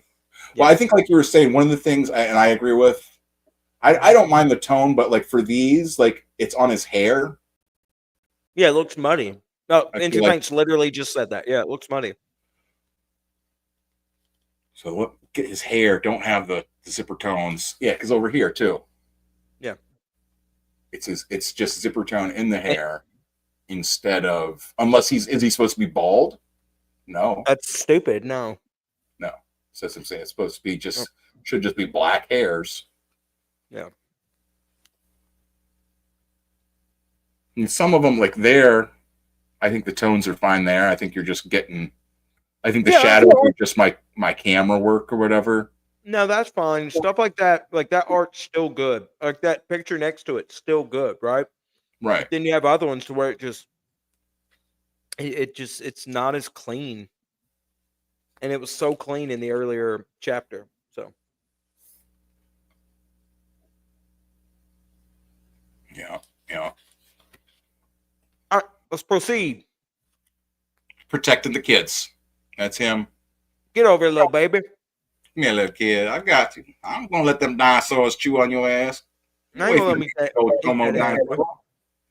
away from these chillins. You ain't fucking with these kids. You ain't gonna touch these childrens. These my childrens now. You done ate their mama. You ain't gonna eat these childrens. Yeah, that's what I'm saying. That's a good. I feel here could have been a little bit. We could have. They seemed they could bleeding into him with just the bones, or like they would have popped out because. Yeah, poor choice in those little tones that they keep using. Right. Just put me a little white. Give me a little white in there, man. More whites. More white. That's Less what all colors. comics need. More whites. Yeah. More. Yeah. It's just you have to contrast the colors and give me a little. That's what I'm saying. That's what I mean. He's transforming more. You know what I mean? Yeah. He was. Yeah. Gordon. Well, shit in the sock. He remembers. But like, fuck, if I'm gonna just roll over and die like Ripperologist. Oh. Immediately with the that is the F word there. Forgot about that. Yeah. I mean, it's still the art's still great. I mean, I haven't deducted anything else. We're still at an 8. So yeah, look at that. That's a good. He's coming down to get him. Yeah. I'll destroy your brain. Yeah. Oh, let me make sure I'm not getting too close to the spoiler. Yeah, that's what I'm saying. I don't want to. We are getting kind of close to the end of this one. Well, let's. So that's what it is. You know, you got to be continued. The Beast Within, Part 2. More talking. More world building. More Unlike Blood and the Sword, trash book. Y'all should go buy that book for $5 and just see how not good it is for yourself. It's crazy. Alabaster Burns. Reptilian horde menaces East Armor. Vainglorian gourd scrambled. Prehistoric peril. No one believes me because I'm a mutant. But I love this stuff. I do like Liam's storytelling. I do like Liam's art. I like the world that it's in. I like the world building that he's done. You know, there's a few spots, but there's always going to be a few spots. Yeah, it holds at an 8 for me. Which for an indie book, it's pretty fucking high. I think the highest I've ever scored anything was at like an 8.5. So yeah. And I'll tell you this. It wasn't Cyberfrog I gave an 8.5 to. Uh-oh. See, I don't even know if I'd be good at rating things because I don't have like I'd have to have like a chart that I would refer to remember my old ratings. I would get like I said, I start at 10. I'll say this is a 10. And then as I go through it, I weigh what I see out in my head, right? Is that really worth a point? Does that detract from the story? Is it a mistake in printing? Is it a mistake in just like a failure in a choice of art, right? Like sometimes that happens. And then, I normally hit it with a quarter, half, or full point. Yeah.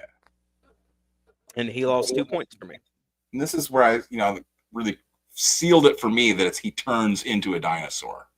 And I'm also pretty brutal and stuff too. Like if it sucks, I'll tell you it fucking sucks. Yeah, you have to.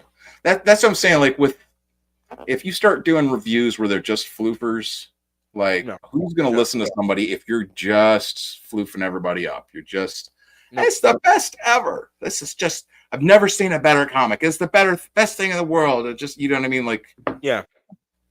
If you're just, and I don't think I've ever really done that. And I don't done that. I think if I remember correctly, I got it written down in my old computer because somebody asked me about Cyberfrog because I'd read it. And the art, I went ahead and graded it separately for the art, and then the Liam really story. is here. The art, then the story, and then I combined them. And I think Cyberfrog got like a 6 and 3/4 or a 7, if I remember correctly. Okay. And that was all hit on. No, it got a 6.5, and that got all hit for the story, almost all of it. Turn off that light. I'm gonna flip it back over to here just to like I'm actually talking for a minute. Yeah, into paints. Yeah, I think mine was a 6.5 also. And mine was mainly story stuff because Ethan's great at art, man. He's a comparable storyteller, but the story to me was just sort of like, oh, we're here. Oh, this happened. Oh, that happened. Oh, book's over. And For which one? For Cyberfrog 1 especially. For the Blood Honey or for the Yeah, Cyberfrog 1, which would have been Blood Honey. Read him comment here. He says because I can't even read it actually. I will be releasing 2 prequels before I do the second chapter. Probably. It was very hard finding someone relatable. Why can't I read? Are you a better reader than I am? Yeah. I'm sorry. I will be releasing 2 prequels before I do the second chapter, probably. It was hard finding someone reliable for book 2. and I'm too busy to do the entire thing. Okay. Yeah, Into Paint's nailed it, right? EVS loves his characters, but he assumes everyone has the same love, and I agree. It felt like Cyberfrog feels like to me that everyone's already supposed to know and love this character as much as he does, and it felt forced. And there was no way to like there was nothing to build up to make me like this character. And if you didn't read it in the 90s, in the Hall of Heroes shit, then just a Johnny come lately. yeah, it's yeah, you know, if you didn't read that book in the 90s, then where were you at in 93, fool? And reading Cyberfrog. Oh fuck. Get on the back of the bus. You're at the end of the line. End of the line. Yeah. Yeah, Into Paint's that's exactly how I felt. I just didn't care about anybody in the story. What is this? I literally just I sold my copies and I read them, you know, illegally now if I ever want to go back and read them. Oi, oi, oi. I didn't give a shit about their fates. Talking about Cyberfrog. I see. And then Good. I mean, they're still great, man. Like the quality of them, they're good books. They're still, you know. I like the end of the second one. That Wreck Planet was the first Cyberfrog I've ever read. Like I don't remember it from the 90s, and I just don't. I was alive in the 90s reading comics, but I never remember Cyberfrog. Yeah. So it was like my first introduction was Wreck Planet, and I liked it. Like reading it, I was like, oh, this really is good. I like the like I ended with him with that big wasp stinger going through his head. Yeah, that was fun. It made me want to read the next one, but it does take a while to get there. I'll put it this way. This isn't a knock on Ethan, but if his release schedule was more like every 6 months, I would probably be more into Cyberfrog. Yeah. Right? If I was getting this story every 6 months, because I have right now, I just have nothing invested in the story. It just gave me nothing. So it's hard. Well, it's hard if you just have like one comic and then you have two. Yeah. Like it's too forced in order to build up like an organic, real caring about.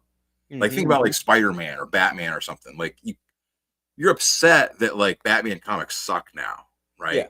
Yeah, of course. Not like, but you know what I'm saying? Like because you're familiar with the character, you've built up that, you know, just over time. That's just something that if there was more Cyberfrog stuff that would now, I think that would be more easy. Yeah, but Sleeping, the Cyberfrog of now isn't the Cyberfrog of the 90s, actually. Like, he's seen the error of his nihilistic ways, right? And so, but you also don't really get that. You just see him sort of like this broken hero.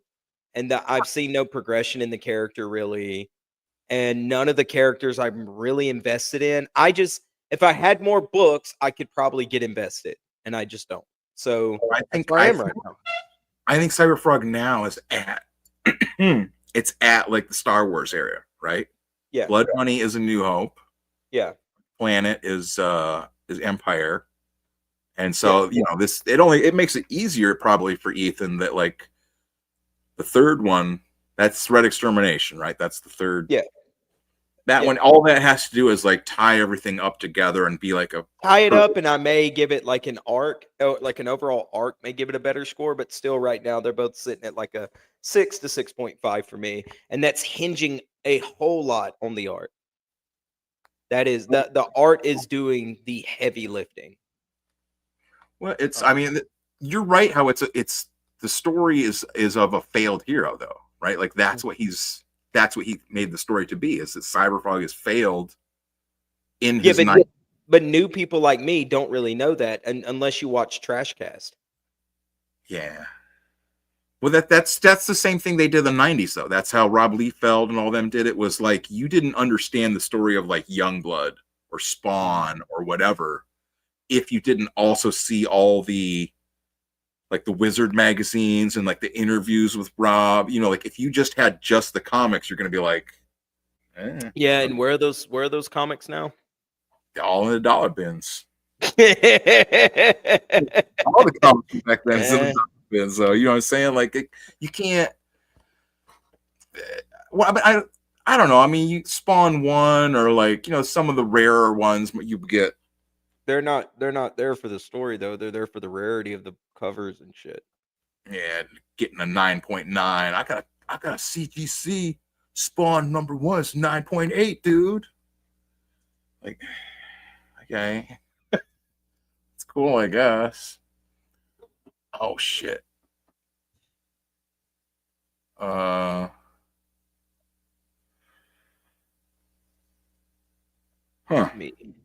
Since Rich is in the chat, we'll go ahead and promote him a little bit. Blood and the Sword, folks. You have the link for that? Yeah, I just posted it in the chat.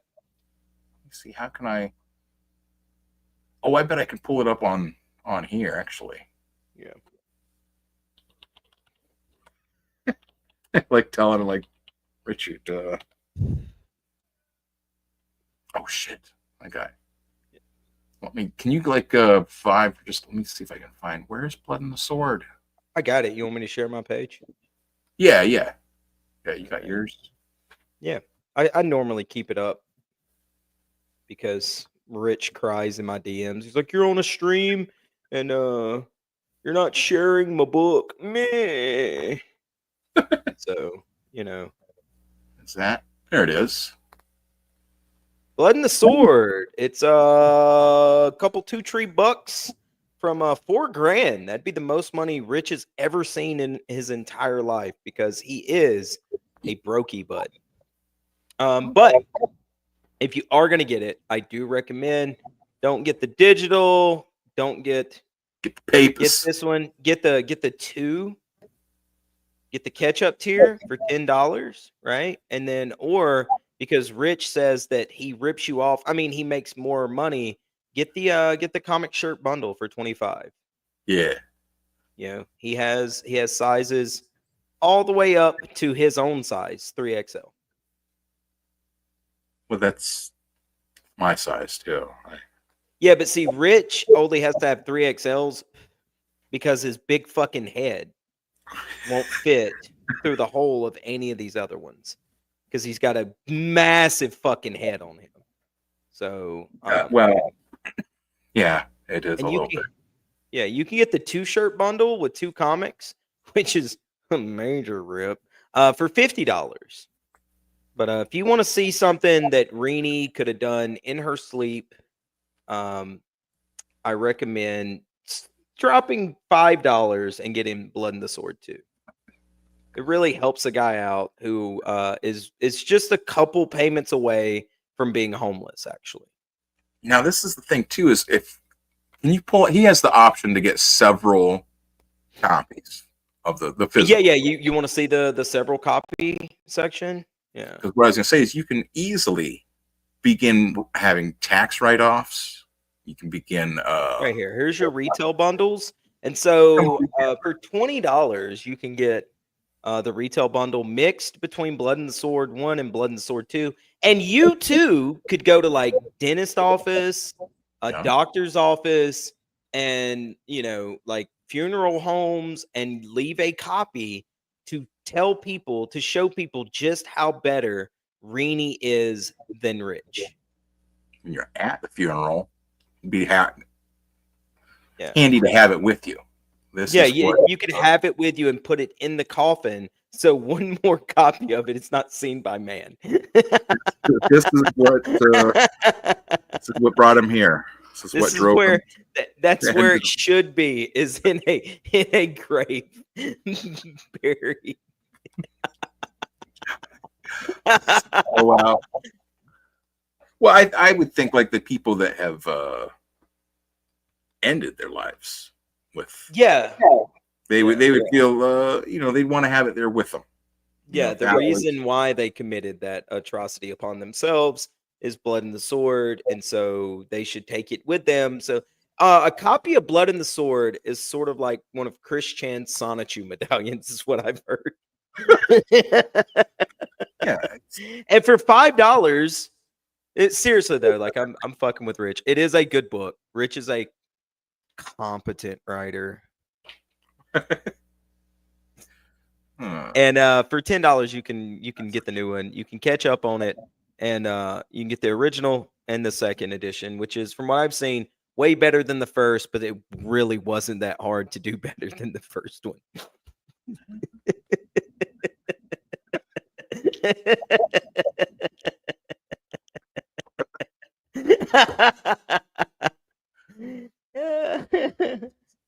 Yeah, when I get both copies, I'll review them back to back. Yeah, that's definitely, see, that's the thing too. That's what, like, I wanted to get back into the swing, get back in the comic book review swing. You know what I mean? Like those reviews. Yeah, like I'd been doing them before. I felt kind of like I was doing them, and like the talk shop for a minute. You know, the YouTube channel was growing. Like every time I would do a review, more people would watch it or subscribe or whatever, and then it made me kind of feel like dirty. Like I'm just doing these reviews just to get you people to come and watch them. What am I doing? Yeah, you felt like a review whore. I get it. Yeah. Yeah, but then I'm like, well, what does it matter if don't I want people to watch the review? What, like, I think it's so, like, just dumb sometimes. Like, just up my own. That is pretty dumb. Let me read Forrest Pubs, which is Rich Embry, because he likes to hide on alt accounts. Blood and the Sword, loved by comic book pros and hated by hillbillies. Well, I got news for you. I'm not a hillbilly. Yeah. So if you're going to use Southern slurs, you should probably realize where I'm from, I would be considered a redneck because there's not any hills. Not in the hills. So, yeah. You have to have hills in order to be a hillbilly. I'm a redneck. Yeah. So learn it, love it, like it, you fucking beaner. Too far? Was that too far? Beaner? I don't think so. I think it's okay. Okay. All right. Okay. That's acceptable. Obvi. I have cans of beans over in the pantry right now. Oh, there we go. Yeah. There we go. So it's you could be a beaner too. Who doesn't have a little beaner in them?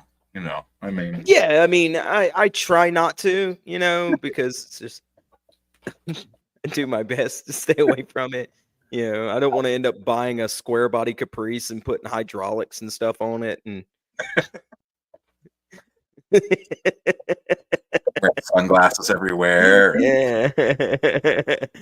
I've got Rich so flustered he can't even be funny in the chat. Look at him. Cynic with his DEI of white trash. Yeah, do better, scrub. Hey, this is what happens once you shut us out for this long. Now we get to come back in. Yeah, you know, it's not gonna be fun. Yeah, and everybody ain't gonna like it, but you know. Yeah, I know I'm a hop, skip, and a jump from being a hillbilly, but I'm still. We've been oppressed for too long. Oppressed for too long. We're not all the same. We're not all the same.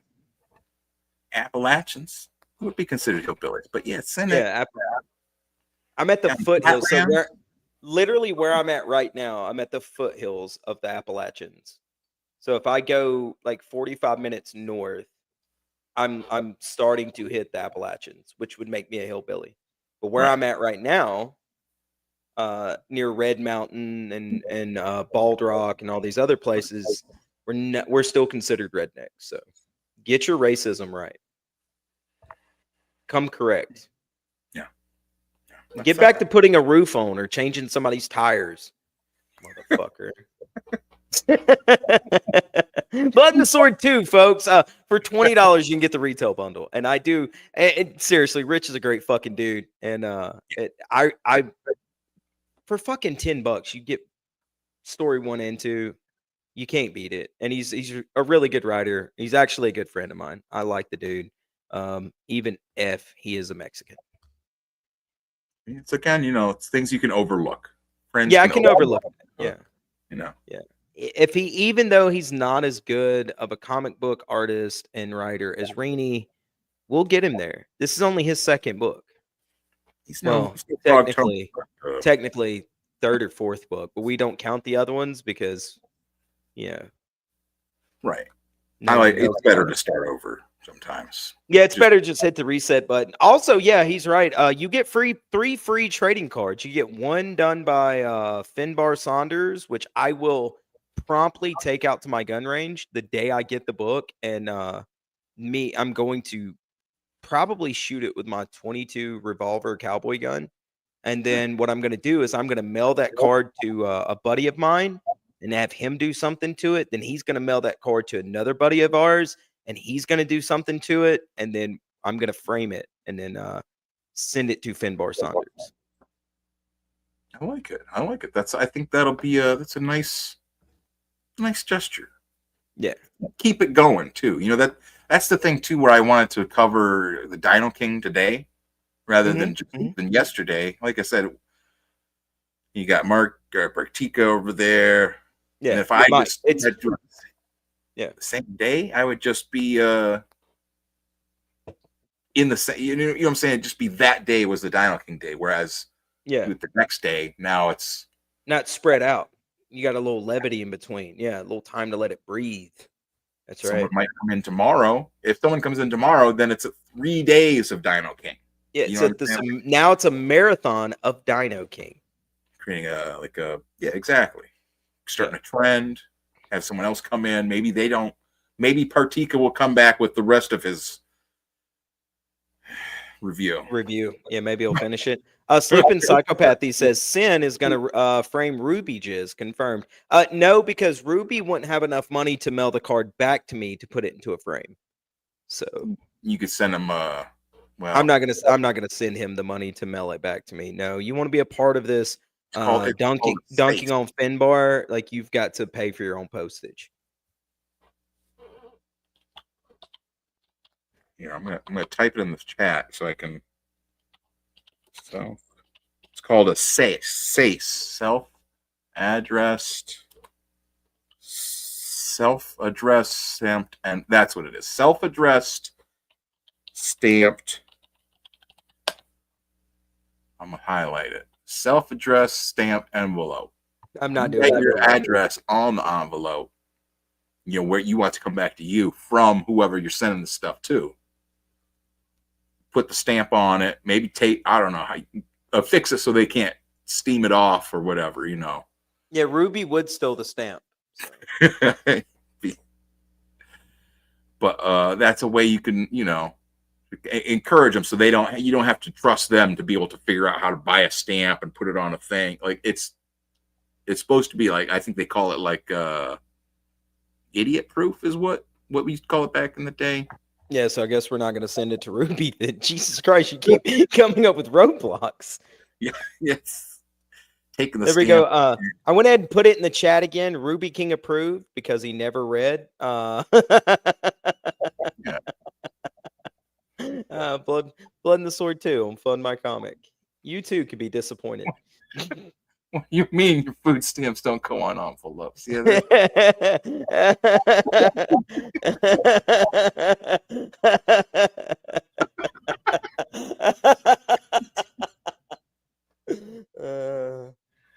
Yeah, I love Ruby catching strays out in these streets right now. It's so great. He's just sitting at home in his laundry room. His Chinese neighbors coming in and like washing clothes noisily because they don't take things out of their pockets. And you know that annoying sound in the dryer. Yeah. He's probably watching Death Note right now, just happy, sitting on the edge of his bed and his little feet are kicking because they can't touch the ground. And yeah, exactly, doing that little move. And he's just catching strays. Just This light you got me gonna do. Oh my gosh. He lives on a shelf in the washroom.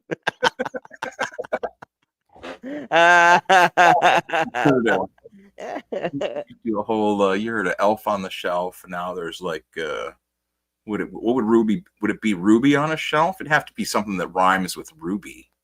Ruby on a Ruby on a doobie. Ruby on a doobie. Okay. Nailed it. It'd be perfect, dude. The CG Kings of Comedy. Nailed it, boys. Ruby on a what else rhymes with Ruby? Nothing. Tubi, doobie, shooby, booby, looby, booby. Ruby on a booby. Oh, there we go. Perfect. You heard an elf on a shelf, and then you say, now here's A ruby on a booby. Yeah, nailed it. Now, God, we're so good at this.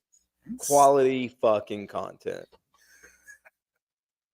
Every now and then. That's what I'm saying. Every now and then it all comes together and kind of groovy. A boonie.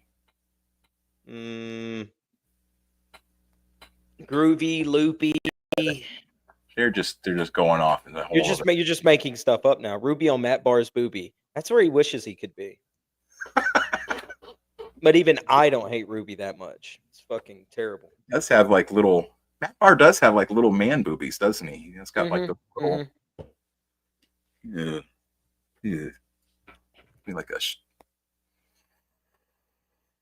Well, should we? What else should we pull up? Do we want to pull up some of Mark Partika's thing? I don't really want to. I think everyone already knows. Yeah, Mike, we ain't got to do that. I've got another stream I got to head to in like an hour. So, whatever you got. So, whatever you got, I'm here for. I'm here for like another 30, 40 minutes, something like that. Whatever you want to do, brother. Well, I mean, we can watch some of Mike's stuff. I mean, how long was it? I don't even why. Hold on. Let me pull up my thing here. I'll pull up my. Pull your thing up. Here, I'll stop sharing my screen and let you pull your stuff out. Yeah, here's my thing. This is the sign up for Let Us Get. My Indiegogo campaign will be my first campaign through using my business friend, my business associate Everett Spence, due to my own. I have to use. He's the guy that does my screen printing shirts and stuff. Mm-hmm. But he already has a business license, has a different connections, getting all the printing. He'll be doing the shirts. We'll be having shirts of all the stuff. It is how it is. I mean, Let Us Get is my shocking goth true crime comics. Emphasis on the true crime aspect. There'll be a number of different. Be sort of like if you imagine old EC comics like Tales from the Crypt or the Eerie or Vampirella. It's old. It'll be an anthology of horror stories. So we'll have one about the, of course, my infamous true story of witnessing a gothic satanic murder, which is always the the kind of party killer. Always a little bit, yeah. You're at the party with everyone. Hey, oh, you were on TV? Yeah, sort of. Not the way I wanted to be though. Right. It always turns everything into just an awkward encounter where people. Yeah, I'm familiar with the look of like nervous, like where are the exits? I know what that look is on people. It's and I'm not. When you write a horror comic, you don't want people to feel happy. You want them to you want them to feel horror comic like right. You want them to feel uneasy, disturbed, confused. So that is what my buddy Chris Yambar. That was what he taught me. So I was going to grab the comic of him, but I'm not sure where it is offhand. Oh shit, that's what I want to do. Yeah. Okay. Give me like 3 seconds to like.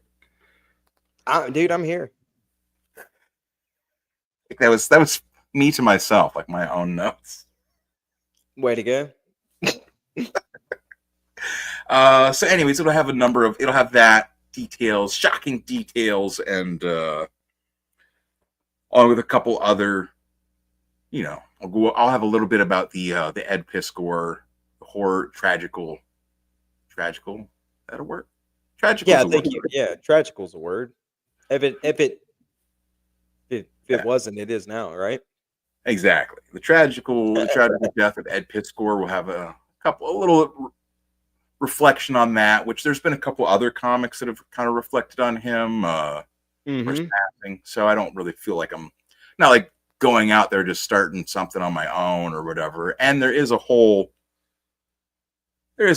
my aspect of my weird involvement with it. Like I'd made one of the jokes while he was still alive, and then a whole bunch of people all got very mad after he was gone, suggesting that it was perhaps me and my jokes that had ended him. And I was like, it's odd. It's odd. Yeah. Trying to put that into a little bit of a comic form. You know, it's always fun. It's always fun. Like I said, making people feel kind of uncomfortable. Horror stories. Horror comics shouldn't be things that people are like happy about. Like you should be like thankful to get to the end of it. Like, oh my God, it's over. Done. You know, you get to the end of the Hellraiser movie and you're like, it's over. Oh my God. You get to the end of Blood and the Sword and you see the unicorn. You go, fucking, thank God that's over with. Jesus Christ. What a slog. Bring the drain cleaner and the beer bong. Let's get it over with.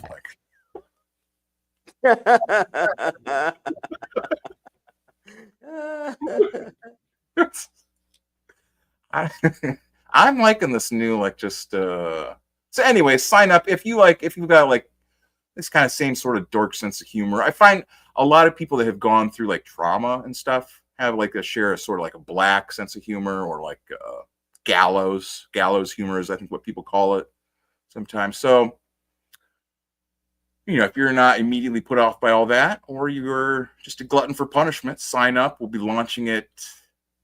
I'd like to launch it this month, but it's probably going to be April is when we're going to actually launch it. I got to get a couple more things done with the comic and with the presentation.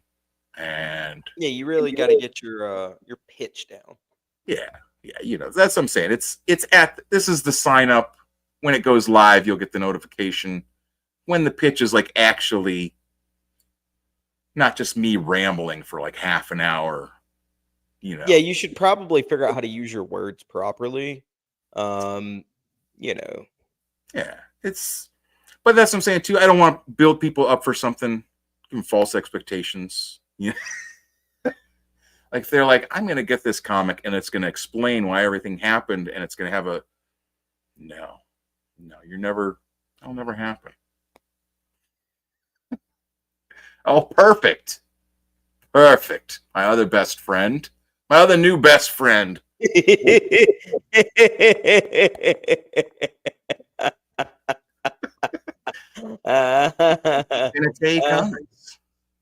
No, what I was going to bring up is let me find my dude here, because I think it's an Avalon comic. This is what I was telling myself to remember was today apparently is I don't like all this shit. It's calling it Avalon Comic today, right? Mm-hmm. This is one of my local. It's over in Erie, Pennsylvania. My local buddies got his comic he calls Avalon. So I'm saying, give him a little shout out. Shout out to shout that Brandon. out. Fun stuff. Oh, I guess I don't have it on there. That's why I've got the screen up. So stupid. Yeah. I wasn't gonna say anything. I was just gonna let you do your thing. Yeah, I would have just knocked it into the microphone some more.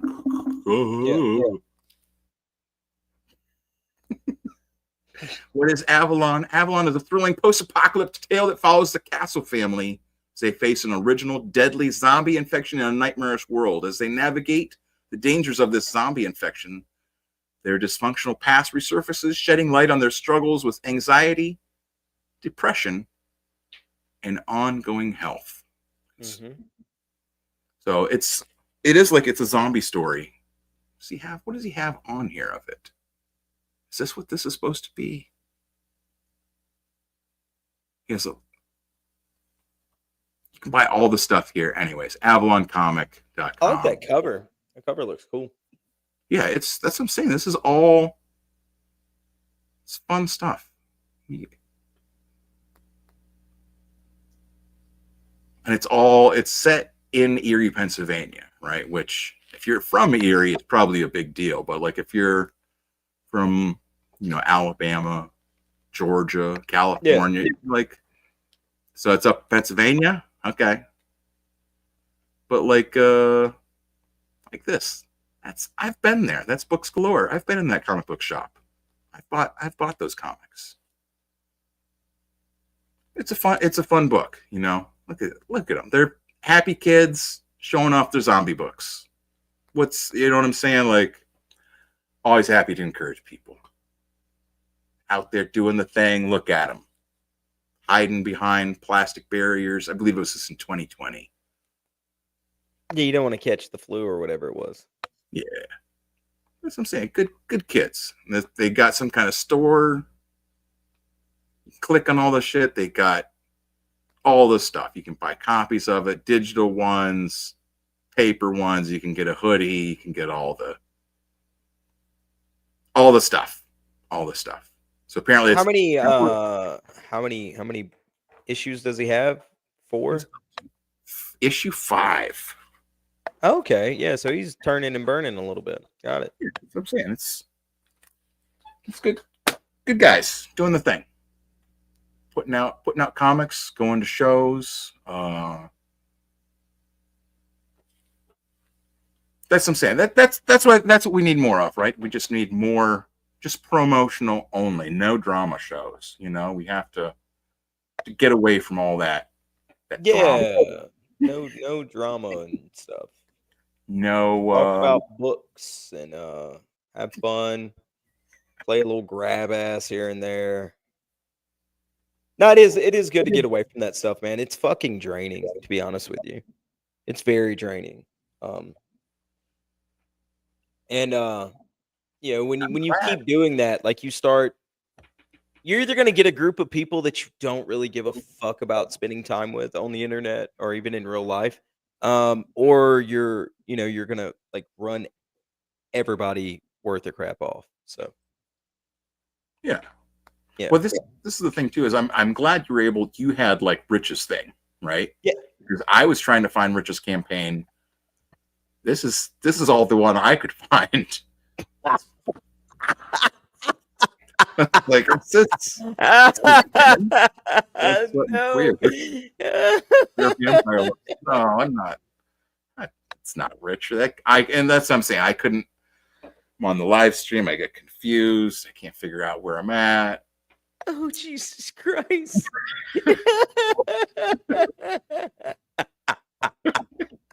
It is something Rich Embry would write. Right. Missions are open. Jesus what does that even Christ. mean? Uplift queers. Oh my God. Okay, let me stop for just a second. I've got a breather. Yeah. What is Mike Wheeler saying here? There's no telling. Made me. He's like talking with other people there. Okay, Yeah, he's saying, yeah, I'm not dealing with BS anymore. I'm out of it. I don't care anymore. It's over now. The turd is circling. He's talking about drama. He made a big, like, long little thing the other day. It was all like, man, no more me, drama, me, or whatever. Yeah, Mike. Yeah, I don't know how Mike talks in real life. So no, that's how I assume when he says things. But no, it's very true, man. Like all that stuff, it's fun for a show or two. But like last week with all the things that were going on, man, it was fucking exhausting. It's insane. Every day, exhausting is the right word. I'll pull this up because I don't follow all the stuff with Mike Wheeler. They don't like him. They do like him. Yeah. He was on the last time he was on my stream, I believe. And so like I don't want him to think I'm trying to snub him or not. Snub him. Who cares? It's just Mike. Right. Well, he had something he had sent me about what was it? About Rob Liefeld. He sent it to me, and then he sent it to me in DM, and then I never addressed it again. So I don't want him to feel like I was just ignoring that. I just never felt I had So this is what he had sent me. Because at the time he was telling me that Rob Liefeld was in fact a smoker of crack cocaine. Okay. Rob Liefeld smokes crack cocaine. And he was telling me, I'm like, I don't know. I really don't know, man. And he was like, it's true. And he was, it's true. I believe that's what his implications were. And that's fine. I mean, even if Liefeld does smoke crack, God bless him. He's a pretty successful crackhead. Yeah. He does, right? It's been working out, obviously. If that's what his secret is, well, shit. Maybe I should give it a try. I don't know. You should probably. Oh, he said no. I said he was a Coke head. Yeah, but is it Diet Coke or regular Coke? See, okay, there's the question. See, that's what I'm saying. Like, I'm exactly the sort of person that doesn't get hung up on words. Coke, crack. He's a Coke head. He's a crackhead. I mean, it's 6 of one, half a dozen. Yeah, he's a druggie, right? Like, either way. Yeah. So this is what he sent me as evidence. Ryan Reynolds offering apologies to Rob Liefeld over Deadpool 2 call out. Deadpool 2 found an inspiring way to shout out the character's creator Rob Liefeld through Ryan. Deadpool 2, though Ryan Reynolds apologized for possibly giving something away he shouldn't have. Okay, hold on. Oh, jeez. What the fuck? Yeah, I don't have ad blockers, so this is just, I just like to get the internet just however it is. Yeah. Don't make Nicholas a mod, by the way. No.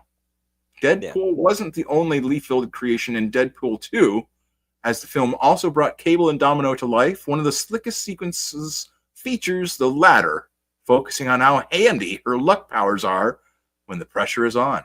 Though Deadpool doesn't see it that way. in the process, though Deadpool doesn't see it that way. It's okay. In the process, he gives a hilarious shout out to Rob Liefeld. Shout out, Rob. Serious. What the fuck? Every time I scroll it down, it's like it adds in more shit. Okay. Yeah, you definitely need an ad blocker. What are you doing, man? It's so fucking. It's scuffed. You should probably click the little X on the. What are these things? I'm getting losing weight with black Don't people. click play. Just click the X on the top right. You can't click them. It'll seriously. I don't get it. What do you shoot luck lasers out of your eyes? It's just hard to picture. It's certainly not very cinematic. Deadpool says. I mean, luck. What coked out glass pipe sucker freak show comic book artist came up with that little chestnut? Probably a guy who can't draw feet. Oh. Okay, so that was in Deadpool 2. That was the line. Yeah, Ryan Reynolds says as Deadpool. Yeah. Liefeld was watching the home video release and shared the sequence, giving Reynolds props for the call out, and touched on the outing of his coke habit. Shout out of a lifetime. Thanks, buddy. Deadpool, Domino, Cable, X-Force, Luck, Deadpool 2, Marvel. Okay. Yeah, when your coke habit goes public. Hashtag when your coke habit goes public. Hashtag. Yeah, and that also tells me Rob Liefeld is a boomer because nobody uses hashtags anymore. Reynolds reached out and replied, apologies, to which Liefeld said, only downside is it confirmed my coke habit to the kids. I'd covered it for so long. Seems it is all good between the two, though. Recently, Liefeld did reveal one person who just didn't get Deadpool, and more than that, saw superheroes as dying fad. Is that angry? Superhero movies. Oh, okay. Yeah. I don't think superheroes will ever die, but superhero movies are definitely superheroes themselves are just a dying fad. Yeah, they've been around for fucking 70 fucking years. Sure. I was just sitting with the president of Paramount. John Goldwyn is his name. Liefeld told Variety. He had sought me out in the early 2000s. He liked Youngblood. He whipped out a chart. I could not believe it. Rob, we've done some internal examining of this superhero trend that's going on right now. By that time, you had one Spider-Man movie and maybe 2 X-Men's. And he said, we believe this is a bell curve, and we believe this bell curve is going to end, and we believe, by our estimates, we would be in the middle of making our movie. in the best case scenario, and the bell curve would be over, and we would be left holding the bag. It is such a rich memory for me because I remember going, he is 100% wrong. Looks like Liefeld was right. Okay. Yeah. Yeah. So if the guy was like, when there was Spider-Man 1 and X-Men was out, maybe X-Men 2. Or no, it probably would have been like X-Men 2 and if X2 that fad did die for like a year though. You know what I mean? Like you had like the Daredevils, the Electras, the X-Men, X-Men 2, like all those like movies. And then that fad sort of like puttered out, and then you had the Marvel Cinematic Universe crank up. Like, well, that's what I'm saying though, is that was like what 2003 or so was when the X-Men was coming out. Yeah. And the Spider-Mans. Yeah, because I remember, because I'm thinking 2006. No, because the Spider-Man 2 and Spider-Man 3, those were coming out 2005, 2007. So I'm saying every year was kind of like building up a little bit more. And then they put out Iron Man and fucking Captain America. Like, do you remember when the Iron Man movie was first coming out? Like, they had the shit at Burger King and everything. It was like, what the fuck? Iron Man? Oh, yeah. Coming out with an Iron Man? Get the fuck out. Stop it. You're going to make an Iron Man movie?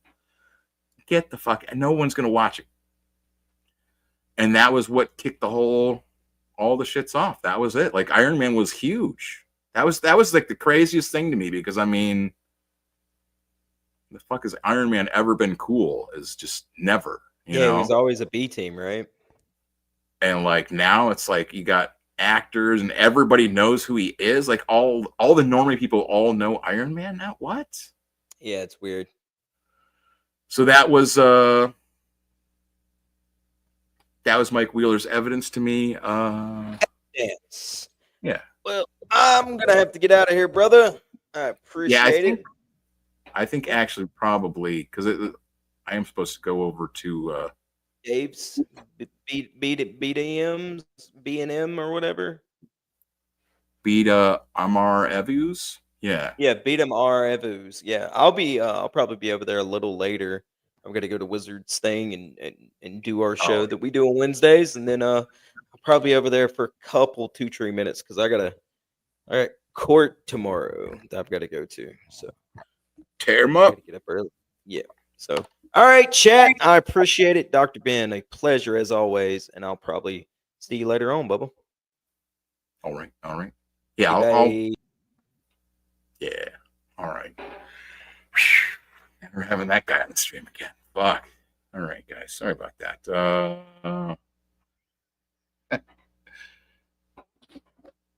Yeah, no, that's what I'm saying, Mike. That's what I'm saying. I don't follow all the. I don't know. I don't quite agree with you trying to ruin the thing with Bosch or whatever. I don't know. Is he a racist? Is he not a racist? I don't know. I don't get too worried about things, but there's tons of stuff people don't know about all of these guys. Yeah, that's what I'm saying. Like, I keep on hitting the wrong one.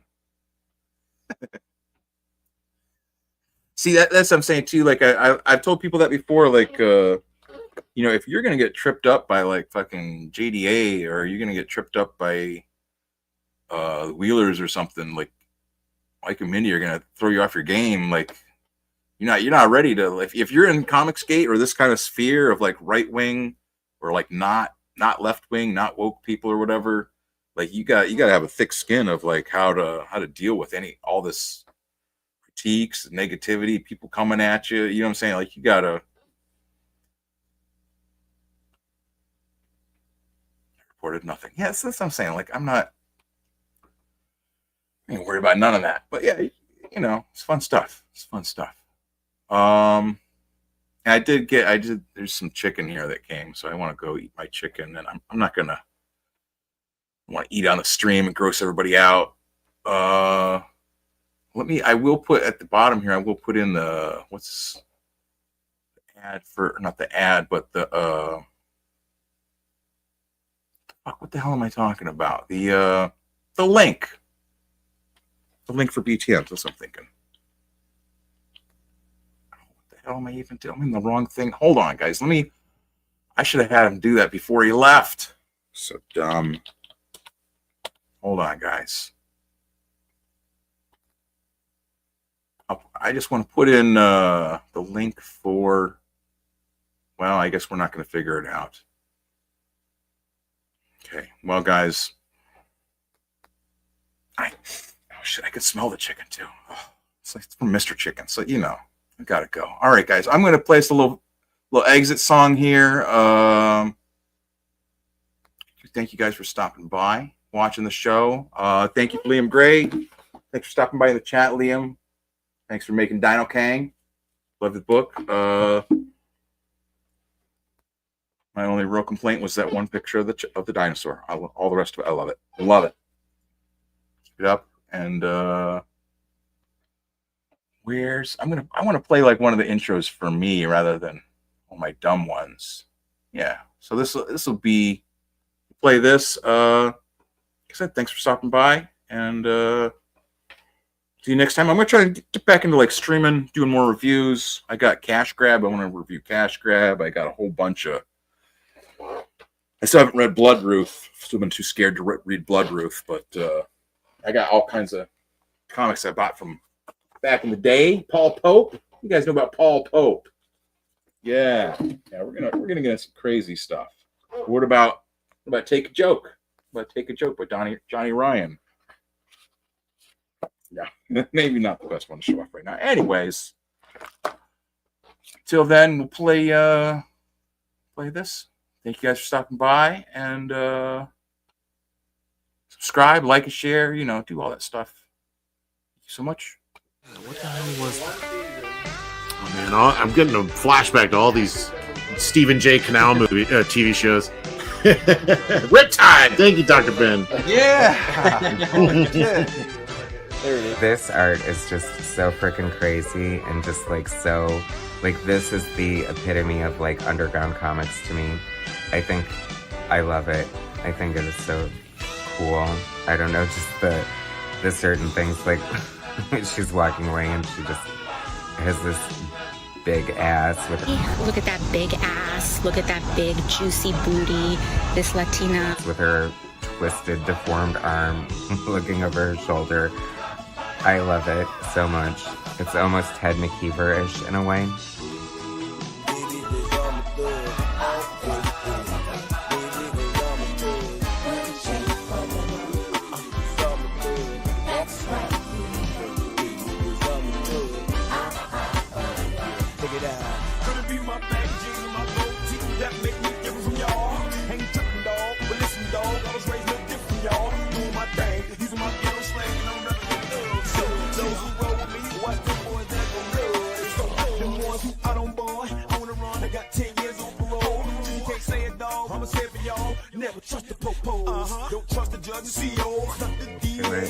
I don't know. It's like Beavis and Butthead on meth.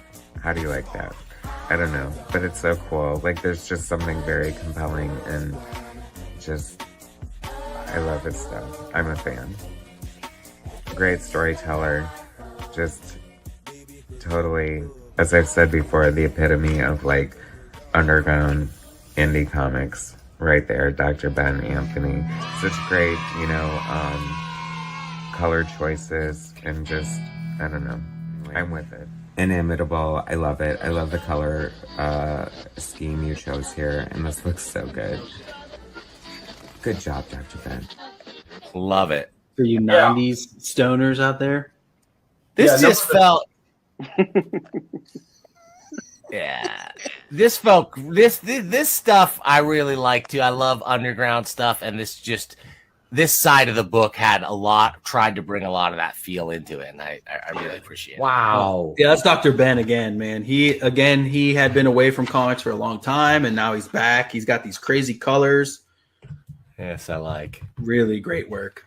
And some of it's like meta too, you know. It's got talking about Brubaker, Sean Phillips. This is like he is in this. He's the guy with the chops and the bald head there in the top right. So like, you know, that's the Broob. Yeah, his hat. Yeah, does Broob know about this? He would love this. I don't know. You can get $500 for the original art if that's on Bristol board out of Brubaker. Dr.Ben is just yelling, "You're wrong," at caps. All right, but here's my larger point.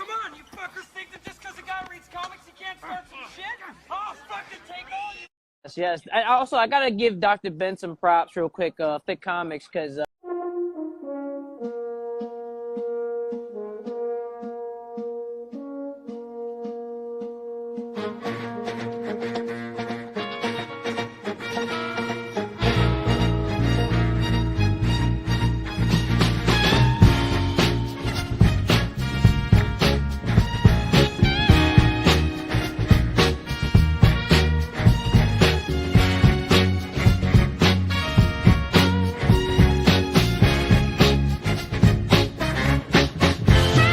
Mustard on the beat, ho. Debo any nigga. Be a free throw. Man down calling ambulance. Free throw. Nail him to the cross. Walking like Tizo. What's up with these niggas? Trying to see Compton. Ow! The industry can hate me. Fuck them and they mama. How many options you really got? Too many options. I'm gonna pass on this body. John Stockton. Beat your ass and hide the Bible. If God watches, sometimes you gotta pop out and show niggas. Certified boogeyman. The skull will walk him down. Oh, he got some hoe in him. Pull on him, bully. Death row. Say Drake, I hear you like them young. You better not ever go to cell block 1 to any bitch that talk to him and they in love. Just make you hide your little sister from. They tell me Chubbs I be the one to get your hand-me-downs. Ooh, ooh, and party at the party, playing with his nose now. And Baca got a weird case. Why is he around? Certified lover boy. Certified pedophiles. Wop, wop, wop, wop, wop. Die, fuck 'em up. Wop, wop, wop, wop, wop. Do my stuff. Why you trolling like a bitch? Ain't you tired trying to strike a chord? And it's probably A minor. They not like us. Not like us. They not like us. Never been like us. They not like us. Never will be like us. They not like us. They not. They not like us. Not like they not like us. Never been like us.